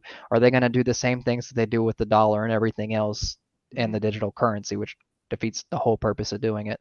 That's like kind of one of my biggest fears. Mm-hmm. And it looks But like other than that, I think regulation has nothing but positive effects. And the biggest positive effect that I don't think people really consider when they like think about regulation is think about like places like Amazon, like Apple, like places with, billions and billions and billions of like cash on their budget sheet is going to actually be able to go out and buy this crypto. It's going to move the price. It's certainly going to move the price way more than, the couple $100,000 of volume that exchanges are currently seeing from retail traders today. A bulk of what you will see on the order sheet, like going back and forth, is not actual trades, but people exchange them back and forth with each other to give that volume up there. So once we have an event like regulation that allows people to drain some of this cash off their balance sheet and get it into some of these assets, I think it's going to really push the market. And once you see that first like real move is when all the other retail people are going to come in and say, oh, we kind of waited around too late. It's time to get in this now, and the market's just going to keep on rolling. I think that's best case scenario for crypto. The negative side of that is when it comes to regulation, I think that there will be kind of like gray area regulations for most coins. I think some of the main coins will be more focused on in the regulation, and I think that they will get the most benefit from the regulation. Do you see the question? I'm not sure what that is, so I hope you know what it is. talking about the ISO. Yeah. Yes and no, I think. I thought the ISO 22 or 22002 was just to replace the banking system. It may be XRP and XLM. But I'm not 100% sure on that one. I know that that's their goal is to fix it. I don't know if they like came out and said that they want to do XRP or XLM, especially with everything going on with the SEC. I would be surprised if they said XRP, but out of existing currencies, that probably makes the most sense. I would say that there's some governments and some agencies around that has a better solution, though. I would say that when that does happen, we'll see something we've never seen before. We'll be seeing it for the first time.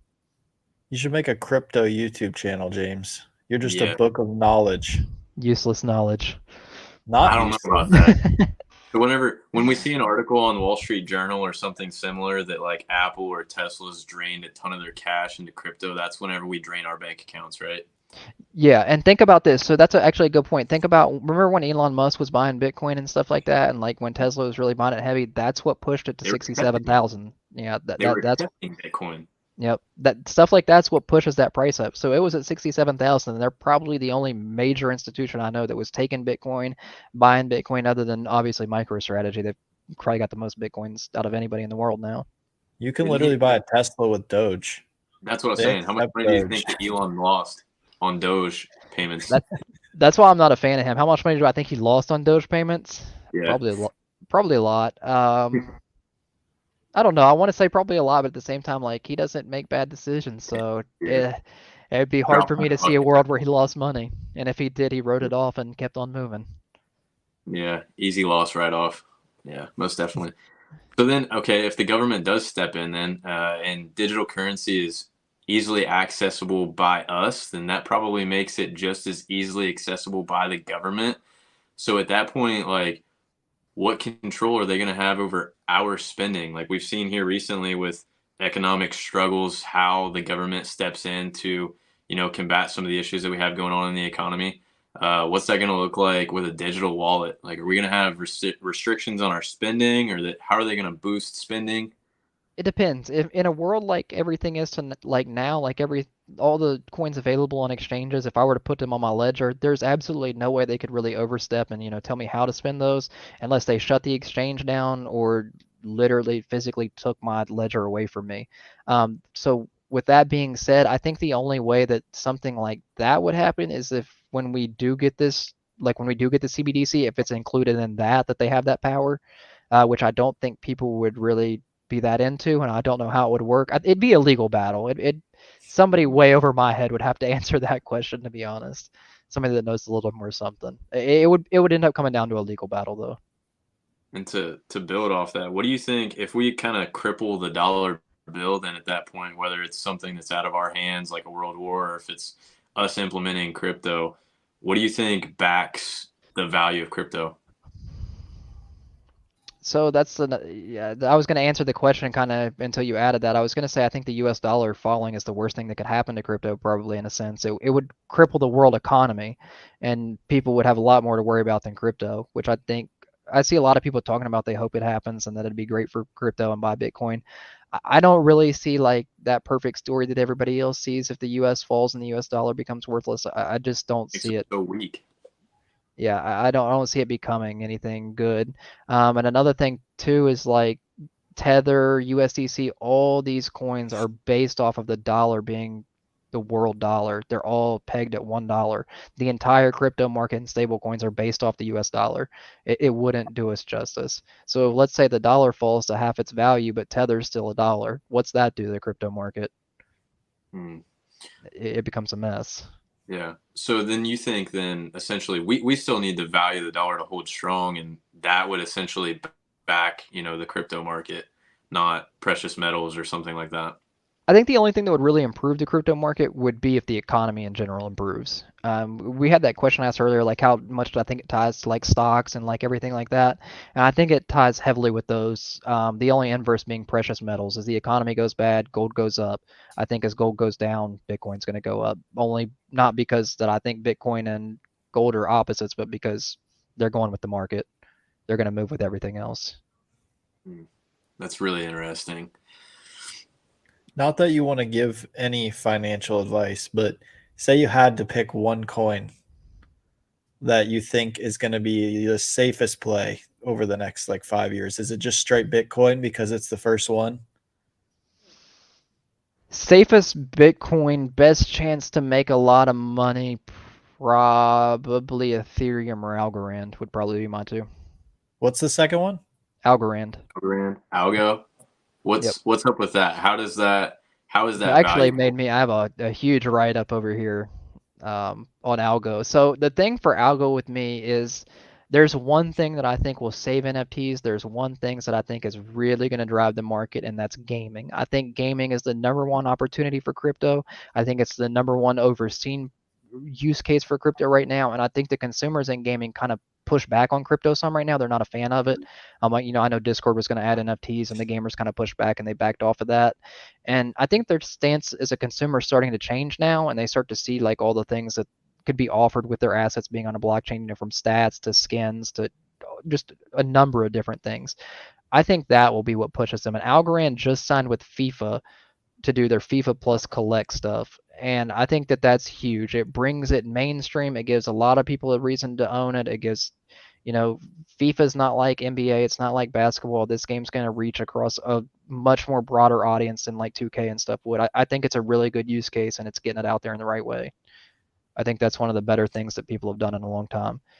And another thing too, I think if you want to find something that's going to have, like you asked me, the best return or the safest bet over the next year, find you a crypto gaming project that you really like and that you really enjoy the developer, and get involved with that project as much as you can, because I think that the next bull run, I think gaming is going to be at the forefront of it. I think that's going to be the main focus. And before, you'd have to, I saw a tweet talking about how you'd have to pay $500 to get a gaming developer in crypto to respond to you, to do anything, to let you in the server. And now today, they still need seed money. They're still doing seed rounds, which is, they're looking for people to invest in them to spend their time developing the game. And I think that those people who do things like that and invest in new projects during this bear market will certainly have the best outcomes soon. I think this is the time that people need to be buying and investing too. I know a lot of people are kind of scared away right now, but one thing I know that I can promise you for sure is if you're not buying right now, you're not going to make money next bull market. You're not When going to make everyone money. is buying, that's when you don't want to buy, because that's Yep. when it's about to go down. I feel like that's how I was even taught, with the stock market, and it's very similar. When no one's buying and they're telling you not to buy, that's when the people with money are buying. When it comes to stocks, sneakers, crypto, anything, when everyone is pointing at this thing and saying it's going to be worthless, unless it's just so obvious that it's going to be worthless to me, then that's what I want to buy. Whatever everybody else is dumping, that's what I'm interested in. That's what I need to have. Dogecoin. Yeah, they're going to come back around and wish they still had it again. It happens every time. I'm hodling my Dogecoin to the moon for that reason. Except for the Dogecoin. I don't know if I can get on board with that. What about ETC? I don't know what that is. Oh, Ethereum Classic, is that what we're talking about? Ethereum Classic is the most mineable coin right now. I can't think of any other reason why it still exists outside of that, though, to be honest. Guys like me who didn't want to give it up kept it going. They kept the network going after Ethereum switched. Do you guys remember? Do you guys remember Bitcoin Cash? Yeah, that's Bitcoin Cash is actually still around. Really? Ethereum Classics is similar, but not as similar, because Ethereum Classic actually used to be Ethereum managed by the Ethereum team, but it got hacked. More than half the liquidity was gone, and they just had to fork it over to Ethereum. That's just what you know today, which is why Classic stopped being a thing. But somebody picked up Classic and still maintains it. It's still proof of work. It's still mineable, but it's a no for me. And for that reason, I'm out. Yeah, just because it's not managed by the Ethereum team. That's the only big no for me, is because Ethereum itself has nothing to do with it, and they'll never be a part of it again. And that's tough for me. Not to mention over half of over half of the value of the actual coin itself is stolen and unaccounted for. So even if it were to ever gain value again, those coins would just they'd come back into circulation. The point you made about time coming in and out, I think is really crucial, especially for my benefit. I feel like I invested, in and out of crypto at the right and wrong times, and never made a lot of money on crypto, but I never really understood it. And I feel like that was part of the problem. I feel like, I don't care to share it. I think I bought into Bitcoin where it was down around $9,000 a coin, but I never sold it at the right time because I didn't understand, the growth and the plummets. And I think I might have sold some whenever it touched 20,000, but it the market freaked out. I remember whenever Coinbase crashed, whenever everybody was selling at 20,000, big investors were cashing out, and it just totally crashed Bitcoin, and then everything was frozen, which was kind of scary too, because then you really didn't have control over your own assets. But for somebody like a new investor, how do you, it's not like a stock. You can't study a business and quarterly earnings on crypto. So how do you understand that something is valuable? So I'm going to say probably one of the most crazy things that's ever been said on a crypto podcast, and a lot of people are going to give me a lot of crap for this, probably, if anybody would ever see this. But for me, understanding that crypto is partially a sham at this point in time is very important to you making money in crypto. A lot of people don't want to hear that. It is what it is. A lot of this stuff out here is not here to make you profit. It's for them to profit. A lot of stuff's not what they're telling you it is. It's a scam. There's a lot of bad actors in this scenario or in this ecosystem. There's a lot of bad people out here, and you have to be aware of that. And the value of crypto, nobody can tell you where the value comes from. Nobody can tell you why these market caps got to 300 billion. Nobody knows because there truthfully is no answer there. And that's the thing, and that you have to pay attention to cycles and where it's been and where it's going and what people are talking about and things like that. And following the big money is really the big one. Like following big money is how you're going to make money in here, and using leverage and managing risk reward is really how to make money. And that's how I actually make money in crypto, is by leverage trading.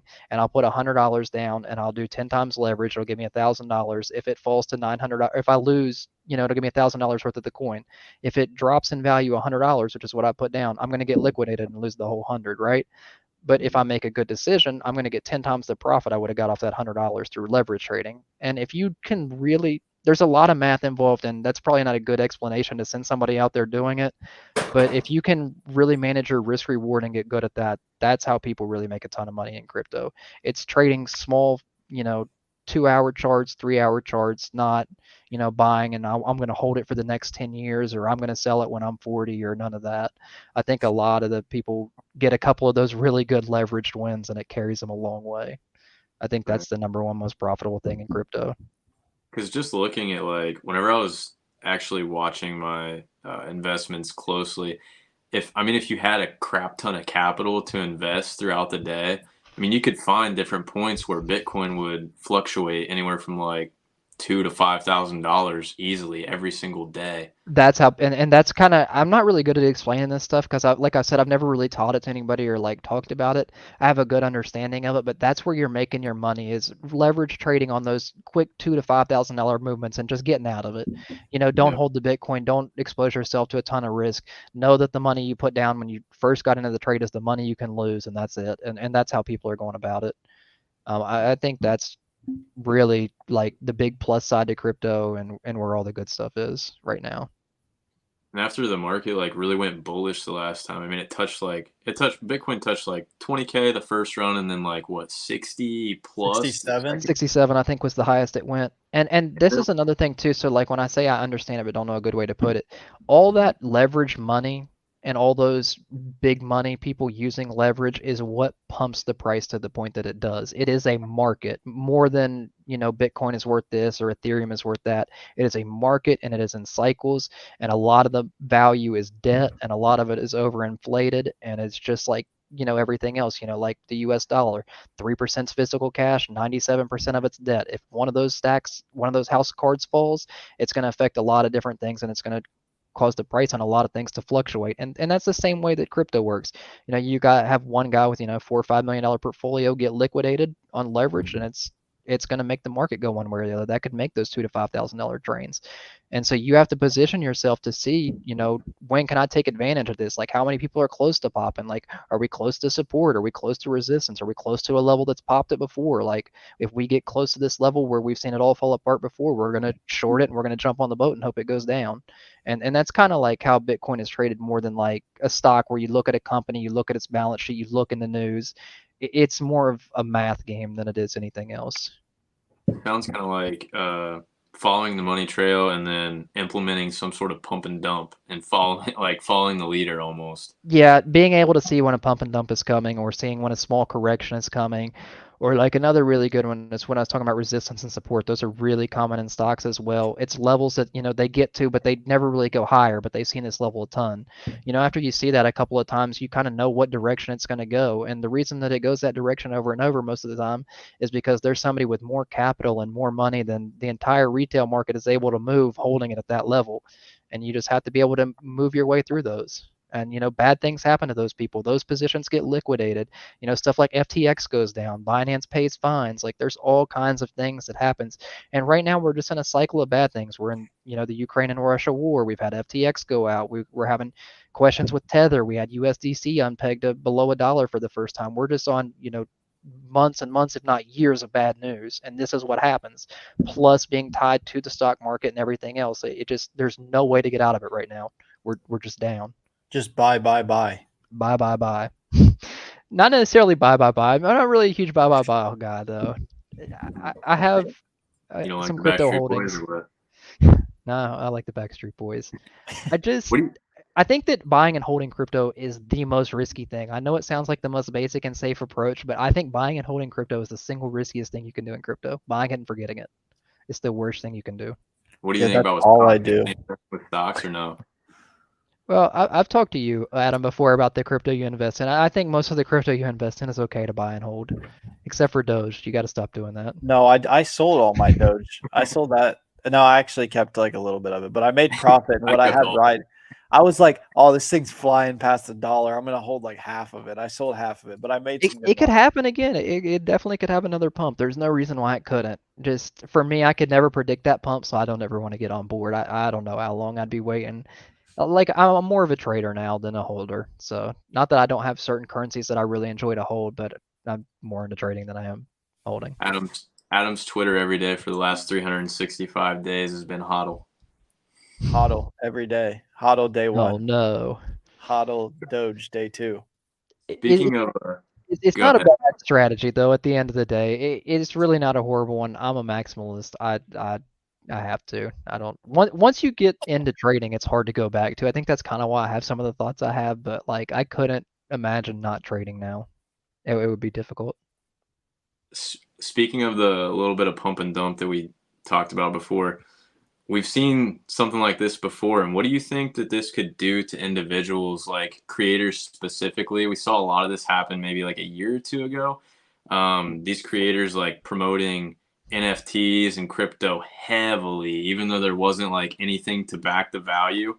And they were pumping and dumping themselves. And I remember watching an interview, and Jordan Belfort himself said like, yo, these guys better watch out because there will be some lawsuits following this. They're coming. Obviously, I mean, you've seen the state of the world and like, the financial sector of the government, what they've been going through. They're trying.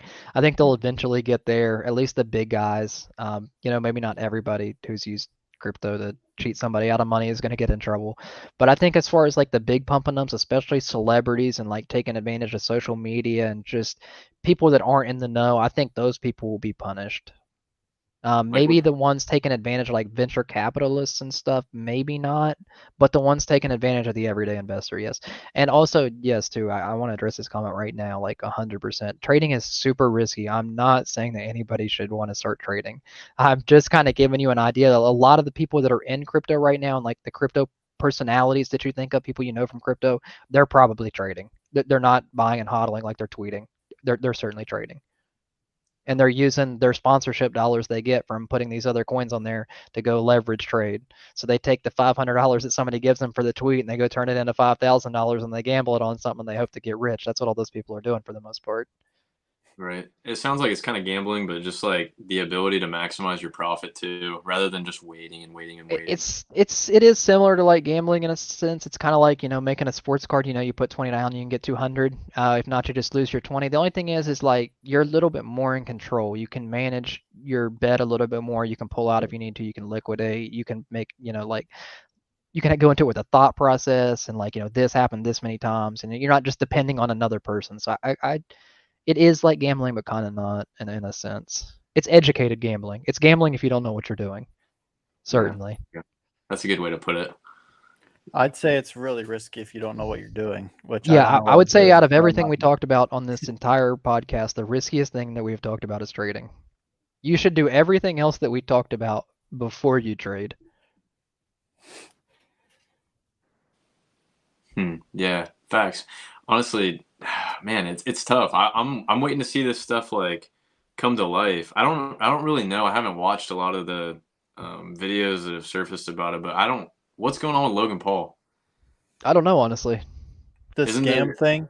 He's Yeah. scammed people on the Oh, FTX, was it NFTs. FTX or was it something else? Okay, so No, that is one that's coming to light. Then was it NFT or was it some sort of no, he investment had like from his own NFT, and then it like I don't Oh, I even. did see that. Everybody said that he stopped supporting and stuff like that. Yeah. totally disbanded it? Yeah, I'm like kind of hit and miss on that. I don't know I don't know if personally. they'll get I those just to saw a bunch stick. of stuff It's definitely some shady business going on. I don't know if they technically broke the law because they gave them their NFT that they paid for. I know that Yeah, they're saying that they said they do, this, and this in the aftermath of dropping the NFT. But I don't know how much of a case they technically have since they received the NFT. But it's definitely some scummy behavior going on there. I A feel lot of like people that go ahead, Adam. 90% of NFTs are like scams of some sort or just trying to pump money to someone. The only NFTs that are worth it are the ones that I can't afford. So I just have never really been that interested in them. even the ones that do seem like they're worth it too. It's almost like a politician campaigning for something, right? Like they're making a lot of promises and you know promises for projects in the future around the NFT, but who's to say that they're actually going to follow through with all that? And then how Yeah. can you hold them accountable for it too? The NFTs are really difficult. I've seen very few people come through, and everybody that has come through, like with something that like kind of kept their viewers interested in, has all ended up being a game or something of some sort, other than just the NFT and being in a community. They all got something out of it to keep them there. Yeah. Yeah, I James, think maybe NFTs will be the first thing to go out of everything we talked about. I think NFTs will be the first part of crypto to fall. Like I said, I don't think they'll disappear. I think that it'll be more like what Dana was talking about with the real estate stuff. But I think that NFTs, as we know, will be the first out of all this stuff to kind of be non-existent. It's already like slowly going away. Well, not slowly, like abruptly is starting to Yeah, go away. even like the people like that were really into it and did it after it started dying down, or like they're starting to kind of walk away as well. It's slowing down a lot, especially after OpenSea had their little whole thing. OpenSea has a new competitor out there. Um, just it's not like it used to be. I think more people are realizing too. I got really excited to see all of this transition into like the metaverse whenever we were all copping Oculus and getting on there and socializing in that aspect. But it seems like AI is kind of taking over all the hype from the metaverse. And I don't know which one's going to grow first, but AI. AI, I mean, it's there. Like, honestly, I, it's I think AI will grow first. The metaverse is a tough one. I think that I think Facebook got people too excited with the metaverse, and not like that the Meta headset's not awesome, but what they kind of said they were going to deliver was something that they weren't ready to do. Like we're not ready to be in a metaverse. For me, I think that things that are or the metaverse already exist. Like us doing this podcast, we're three different people in three different homes doing a podcast together with viewers. I think that these experiences will elevate more than like we're going to get some goggles and we're all going to go into the same world and play some game. I think that these experiences would just be much more elevated. I don't Like, know. Playing golf on the Meta Quest is pretty fun. yeah, no, it's a blast. I love the MetaQuest. I just don't know if I think like as far as like wearing like the VR thing would be like really kind of the metaverse that like they head into. I think that it'll always kind of be like what it is now. Like it's where like we play golf and we hang out. Like it's like its own, another gaming little experience. It's not yeah. really going to be a part of life. It's like a gaming console. You get it on it Yeah, for I like an think they hour thought or people two. thought we were going to get in a tube and it was going to spin us around a couple times and we'd be in outer space for a couple weeks or something. And that's just not really like the case. I think that the AI is much more valuable to the world too, and will definitely take a lot of technology's time rather than working on a metaverse. Definitely, if you have some experience in the reselling game, join B&B. I always tell people like if they have no experience, I wouldn't join until you start like flipping things from around your house, thrift stores and stuff. But if you've already done that, which it sounds like, and you're ready to get into RA, and we have some Amazon FBA leads in there as well, then I think it's definitely a good investment. I think these two can attest to that as well. Yep. Yeah, and if you need a link to join, if you go to All About Sneakers YouTube channel and hit the first link in the description on my latest video, it'll take you straight there. Adam schools me on reselling all the time. Same, Got to get same. me together. It's a great group. I mean, we've all probably made our fair share of profits off of the group and the leads and everything that these guys have contributed to it is amazing. James is behind the scenes a lot with the group, and same with Adam, and it's incredible what they've done with the community. We have a lot of members and a lot of incentives to join. Tonight's big cook was a literal cook. We got a $30 Wendy's codes. There you go. So, I mean, if you join Bread and Butter now, you're going to pay for most of your membership on Wendy's this week. Can't beat We that. both wanted to say it, but we're not going to say it. Wendy's what? So I want to say something though about the metaverse real quick. I think the coolest thing that I saw the potential for was like sporting events. I really want to see like when I'm watching a NBA game on TV, I want to see a row of seats, whether it's courtside or even just one seat that's just full of camera angles, and I can put my headset on and pay $100 for a courtside seat to an NBA championship and watch the game courtside. Why can't they do this and I don't know, invest? but don't ever repeat that again and go find the NBA commissioner like as soon as possible. Don't tell anybody else you had that idea. Just go find the NBA commissioner. Me and Austin have talked about that a bunch of times. That's Forever. like, And I thought that Dana was like the closest one to doing this, and they kind of piloted it a couple times, and it just never. I don't know if they just don't have the technology to make like the experience sweet enough, but it's just they a could make 3D so much camera. money off one seat. Yeah, Just they could do Drop a that. 3D camera in. I mean, dude, I would watch every game from my headset. I mean, that experience would be incredible. A lot of people can't afford to pay $10,000 to get a courtside seat, but let me tell you, you can make a lot more than Multiple people could do it. $10,000 Yeah, off of that one seat. yeah, I agree. Imagine I you do agree. a hockey game, you drop a 3D camera on top of a guy's helmet. You get to like follow him around. Oh my So god! here's one that I think would be really good too, and you guys have probably seen this a little bit. I think Ticketmaster going on a blockchain would be like really smart personally. Like Yes. especially like now that I don't know if it's them or StubHub that does like the reselling on their platform now, or like where you can Yeah. buy a ticket and then turn around and sell it. I But I think they think that would both. be like that would be a perfect platform. I think that would be something great. That's somewhere I see blockchain like really making sense and there not being a bunch of questions on like, why are we doing this? Is this not just extra work or like in the way? Like I think it actually would make sense to transfer tickets back and forth. I agree. Maybe not to like have to go to Coinbase and like buy your crypto and send it to the Ticketmaster app and like do all that. Maybe if they can make it a little bit simpler, but maybe even not use crypto, but if they just use blockchain, I think that would be cool. I think people would settle for that and be happy for that. If they They can could use meet us in the middle. XRP, even though that's made for banks, like we got to get XRP getting used over here. I would be down to use XRP to buy something. Sounds like y'all are invested in XRP.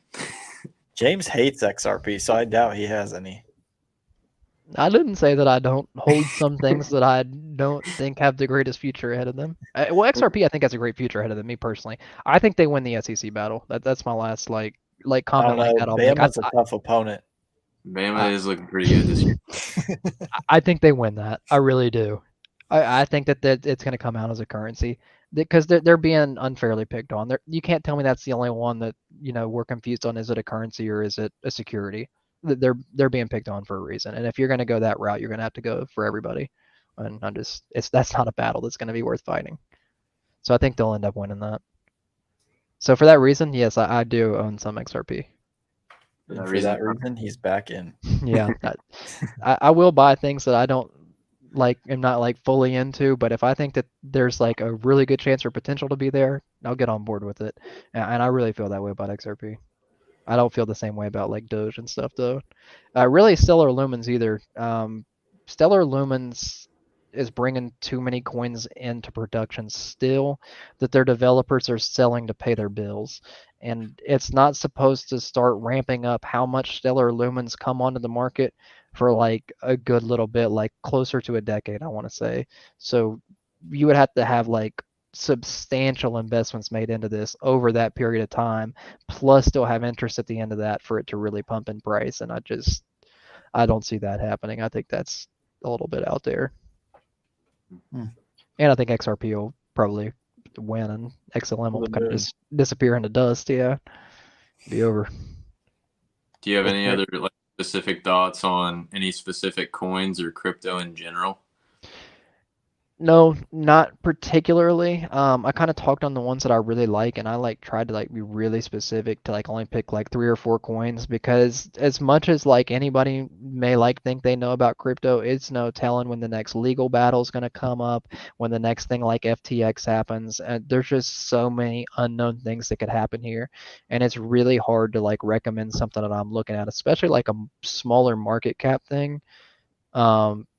Even if like to get out there and like get risky, I would say like Algorand would probably be my other one that I would throw in there, and that's pretty risky. I think it has the best growth potential because of the FIFA stuff, but I think that's pretty risky. What's the ticker symbol on that?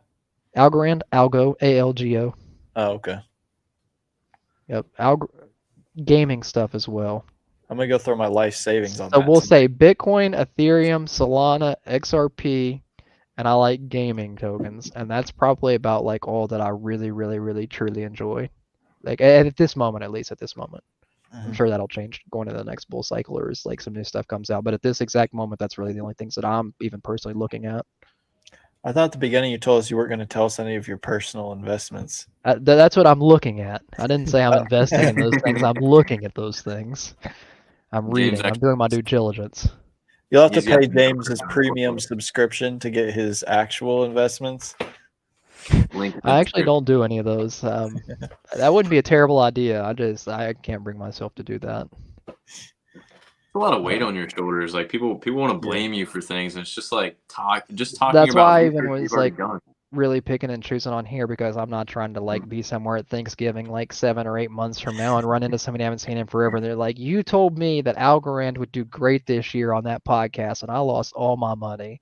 I'm not trying to ever get myself in that situation. So I'm really picky and choosy on like I what see I'll all tell these people. betting servers like popping up, and it's like the people that run those, like you have a bad couple days, and you're gonna have like thousands of people mad at you. Like I I don't know don't how even get. people like go to bed at night doing that. Like, oh my goodness. Like even if you win a couple bets, like I'd still be nervous. Like even if you're trying to like do the right thing, I would still be nervous. I Like and know. you get that one person that loses their money that's really mad at you.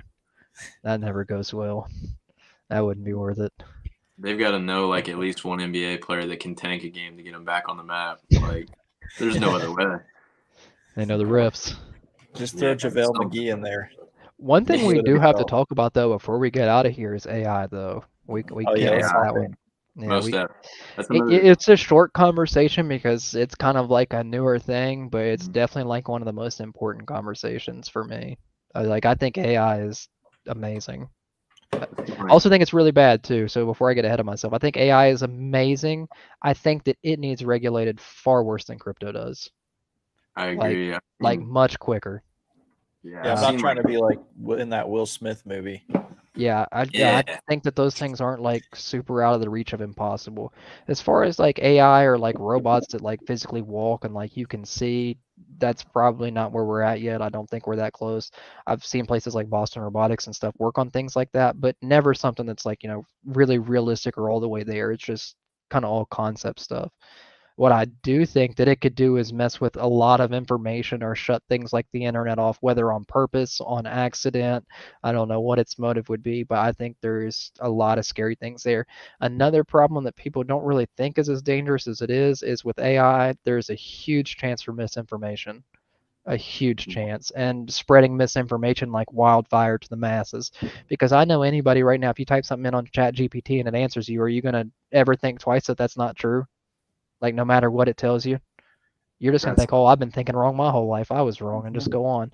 And I think that's really dangerous, and people aren't considering that. And like, I don't know if you guys have seen this week, but if you notice like the deep fakes, like the videos of people talking or like people making songs that sound just like Kanye, and like that's scary stuff.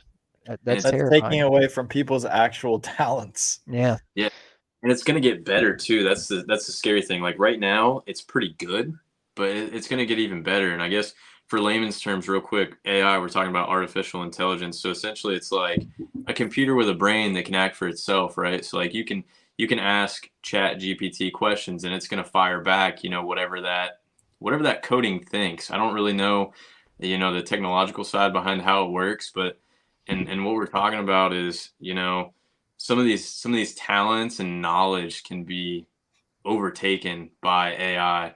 Like you said, Kanye firing back a song. Are these artists going to? We're gonna have songs that are all AI. Like We they're just have not too gonna many have to lift problems a as it finger. is. Now we're opening a new can of like the misinformation, the copyright Yeah. laws, like. And the worst part about it is that people don't think about is like, where does an AI learn from? They Hmm. learn from people. have we not learned that we're not the greatest thing that's ever walked this earth? Like, this may not be the best idea. Like, maybe we should hold off for a little bit and not do this right now. And even Elon Musk has like come out like recently with him in the last few days and said like, we need to pause AI. Like, OpenAI should not be allowed to release a new GPT. Like, we can't do anything until there's regulation. Like, AI needs to be paused and verifiably so. Like, as in like the government needs to go to Tesla. They need to go to OpenAI and make sure they're not doing something that people can't see. Like, it needs to be verifiable that it's stopped. And I'd almost agree with that to a sense. One thing I that don't. really What is it?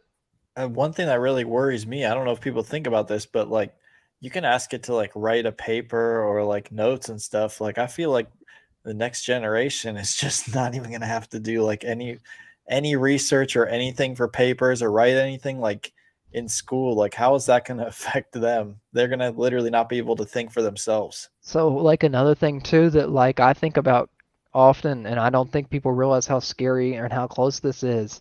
But two things that are very real and like verifiably so is we've seen what Tesla's doing with like the chip implants. I forget the name of it, but I've seen like multiple tests like on pigs, on multiple animals, and we have Chat GPT. Now let's mix those two things and put it inside of you. Yeah, He's that's mainly crazy. making that though for handicap Yeah, or people with people. like ish. Yeah. Yeah, Yeah, which I like think I'm not for putting chips in people's heads, but if you can make someone walk that couldn't feel their legs before, I think that's pretty sweet. But definitely someone's going to take that and turn it evil. That's for sure. yeah. If it's to like fix issues and disabilities, I'm totally for. I'm even kind of like for Neuralink for like if you want to, but I I'm don't not because it really know says in the about the Bible they're safety going of to it. put chips in people, and it just feels too. I mean, that's it. Oh well, that you It's might have a happening. point then. What happens next after Revelations that? is coming true. I'm telling you. That is a little terrifying. I don't. So for me, I guess this kind of like sounds a little bit moral, especially with your reason. But me being a tech nerd, like it's almost like hard for me to not just say I want to try it for the day. I want to see if I can do anything new. Get a little Yeah. free trial action on the chip in my implant. You think I can jailbreak myself? That'd be worth trying. I think it would be really cool, but at the same time, like if it took away from being a human, that Mhm. part would kind of suck. But then, I mean, if your memories could live forever, that'd be also kind of cool because, I mean, no one wants to be like totally obsolete, right? At the end of all this, I Yeah, don't but if know. your It memories is live a forever, moral. wouldn't your conscious live forever? Yeah, I mean, Because your who knows? conscious is just a buildup of all the memories and things that have happened to you. Right, If you right. And like can you put that malfunction, like, what is it? if you malfunction, do you just like take a bath of in rice? You just like you just start Yeah, twitching. I don't know. he's sick. Put him in rice. He's It'll fix him. If you get water in your ears, you're screwed. don't Yeah. no more swimming. Yeah, you can Yeah. pretty much do like any project from beginning to end with just a couple of things now. Chat GPT, Midjourney, and DALL-E. I don't know if you guys have used all three of those before, but two of those are like image generation and video generation and altering, and then the other one is text and it can help you do stuff. Actually, so that I sent you guys some pictures of like some samples I made the other day, but I built out whole front ends of websites in like 5 minutes in React. They look great, multiple different colors, had a theme. I never did anything with them or built any like logic on the back end of it, but once I figured out what I could do with ChatGPT, it really impressed me. I got a lot of work done really fast. Do they It's, have any that can edit videos? Because I'm getting tired of editing video. I saw something about a video one, and I also saw something about like kind of what I was doing with it, like a more programming based one. But I was just scrolling when I saw them, and I've never seen them again. I've tried to figure out what the video one was because I want to see like it. You put in a sentence and it'll make you a video of it. I really want to find that one, but I can't remember what the name of that one was. I think I want one that Midjourney also has that one. I want one that I can just like send all my videos and then just type I would like this, this, and this, and then it just edits it in like 2 minutes instead of like 2 hours for me. It's not going to be long because if you can, we already have one AI. All we have to have is the AI tell the new AI to do it, and it'll get done quicker than it could have got done before. So it's not too far out. It will be here. We can pump out videos daily. If I could type in an order to an AI and say, "Yo, cut out all the fluff," and I just want whenever I'm talking and no repeats, boom, whole video's clipped. Like It that's sounds good power. till everybody else starts making videos too Yeah, it's true. and doing like 8 a day. And then it's going There's to be a like, lot oh, of nope, take the AI back. Take them back. Content. yeah. There's a ton of chain reactions and cause and effect to all this, and it is scary. It's not just audible; it's visual too. So like, it's gonna get to the point where not only it's like, yo, we're hearing a new song. Did they actually make this, or is this AI? It's gonna be, oh, I'm watching this happen. This is news, but is this real or not? And it's gonna be really hard to judge. Yeah.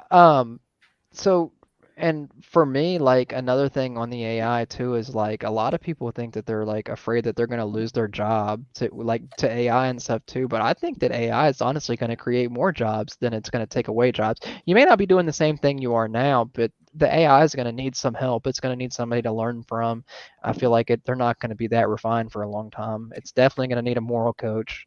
And if we do go with AI, I can't see it like a period where we would just let them out there in the world without like a human, watching them or being around them in case something were to go wrong. I think we're a long way from that. Like just being fully autonomous.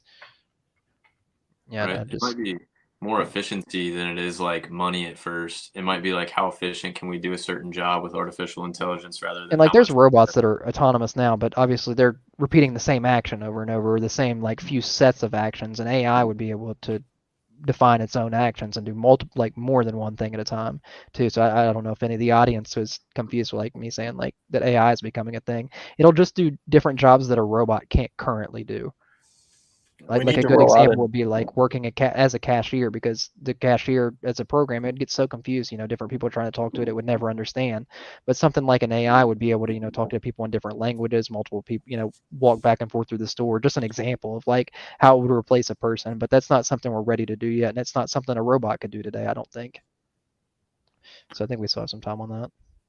we need to roll out an AI that makes eBay listings. That's another thing I'm not fond of. See, Just that's where I think that a lot of the jobs are going to come from. I think that eBay will start hiring developers to create those AI to help people like you guys reselling. I think that they will be a thing, and I don't think it'll be like an outside AI. I think each company will start dealing with AI like on their own terms, like internally, and giving AI to their consumers, rather than like there would be like, one AI out there that does everything for everybody. I think everybody will have their own versions of them that'd be pretty cool. rather than like a universal Siri or something like that. I think that like very small features will be handled It'll be from like different my AI. companies. So We'll have apps that say my AI. You train it to do what you want. yeah, and I think that that's like the next big job, like how like being a blockchain developer was like the last two or $300,000 tech job for the last couple of years. I think that the next one is going to be an AI. What do you think about like Definitely. the ethical sense of it? Like we've talked about this in the past with autonomous driving and stuff. And obviously, there's got to be humans that are coaching these AIs, but how do we teach them to be ethical and make ethical decisions? It's kind of scary. I think it's hard. I think it's really hard, especially too, because then you have to, it's person by person, what is ethical. I mean, there's obviously things that are going to stick out and everybody's going to say the same thing, but like when it comes down to little things, you know, how are we going to decide that? And I think that's going to prove to be very difficult as well. Like teaching AI ethics and teaching them morals, whose morals and ethics are right. And I think that that's going to be like a big problem that we run into as well. And what's just how can we necessarily teach a program morals and ethics if it's designed to think on its own? Why wouldn't it be able to change those? I think that's going to present a huge issue as well. I think that one's going to be really hard to overcome, iRobot. just like iRobot. How We scary would talked that be about in real life? it'd be so scary. We Yeah, talked about this in a college class, like a Tesla driving straight down the road and you have an obstacle in front of you. Like let's say you have a post in front of you and you have an elderly person on your left and a young person on your right. Like what does the Tesla decide to do in that case? And hmm it really is scary because like It as a flies. human, it's it would have what. to do something. Why? Yeah, it would have to make a decision, and then in that case, it's like, okay, who's to blame for the decision that that makes? And obviously, like your initial instincts, whenever you have a threat on you specifically, it wouldn't be to like drive straight forward and hit that post. You're gonna make a decision to go left or right. Nine And times out of 10, let's say. that's what I was You saying about take like out the the ethics and older person, morals. right? I They've mean, lived a full life. I Oh mean, no, that's terrible. yeah. There's gonna be backlash I on no matter what decision. Yeah, that's I'm what I just meant about I'm the just ethics hitting and the morals, brake. though. Like everybody obviously knows we shouldn't just be hitting people, but then now when it comes Yeah. down to a very, very small decision, like someone's going to get hurt, is it going to be you? Is it going to be the person on the Right. right or the left? Then whose ethics and morals are right? And I think that that's like where it becomes really difficult. It's like the smaller scenarios. Yeah, there's going to be a lot of tedious, smaller scenarios like you're talking about. That's obviously like a huge example, but there's going to be tons and tons and tons down the line of AI, and people are going to be wondering, what's morally correct for this to have the capability of doing, and what do we need to keep humans involved with? I think they'll end up pumping the brakes on it a little bit, and I think that some of like the AI that we have out is not as powerful as we think it is at the same time as well. As powerful as GPT is, it also like is kind of like a glorified Google at the end of the day. Like most of the results that it has are things it's learned from Google or seen multiple times throughout Google searches. But it's not to say that it's not smart and it's not learning. And the thing with technology like that is they learn quickly once they start, and that's the worrisome thing when it comes to it. That's gonna be the thing, like seeing how good it can get. Because some of these like fake interviews I've heard, like their voices and everything are on point, the topics are on point, but you can just tell like it's a little choppy here and there, and like the context isn't 100% something that would happen in real life. I don't know if Man, you can tell, but I'm terrified of AI, like terrified of it. yeah. Once it gets really good, dude, it's gonna be scary. Like a click of a button and certain things being able to like be blasted all over the internet is super scary. Especially if like you know enemying countries have some sort of hold on that and they can throw something at our news and we see it and we believe what we see because that's what we're taught to do. It's really scary. It living on the internet is like what makes it even so much scarier. Just bumping between computer to computer, hopping around everywhere. Just there's no telling what could go wrong. Yeah, yeah, it is crazy. You guys What get else? the choice. Yeah, dude, it is for real. What else can we talk about, like with how these programs work? I mean, we're kind of backtracking, but Chat GPT, how does something like that work? Like, what can you tell it to do? What is it going to do for you? Pretty much anything you want it to do. I even like as so much so as went in and said, "Hey, ChatGPT, I'm trying to make a web page. I need a landing page," and I gave it like 5 featured I wanted, and then said, "I need the source code for this." And within one message and probably like 10 seconds, I had an entire web page developed. I ask it little, just silly questions all the time, and it spits me out the answer.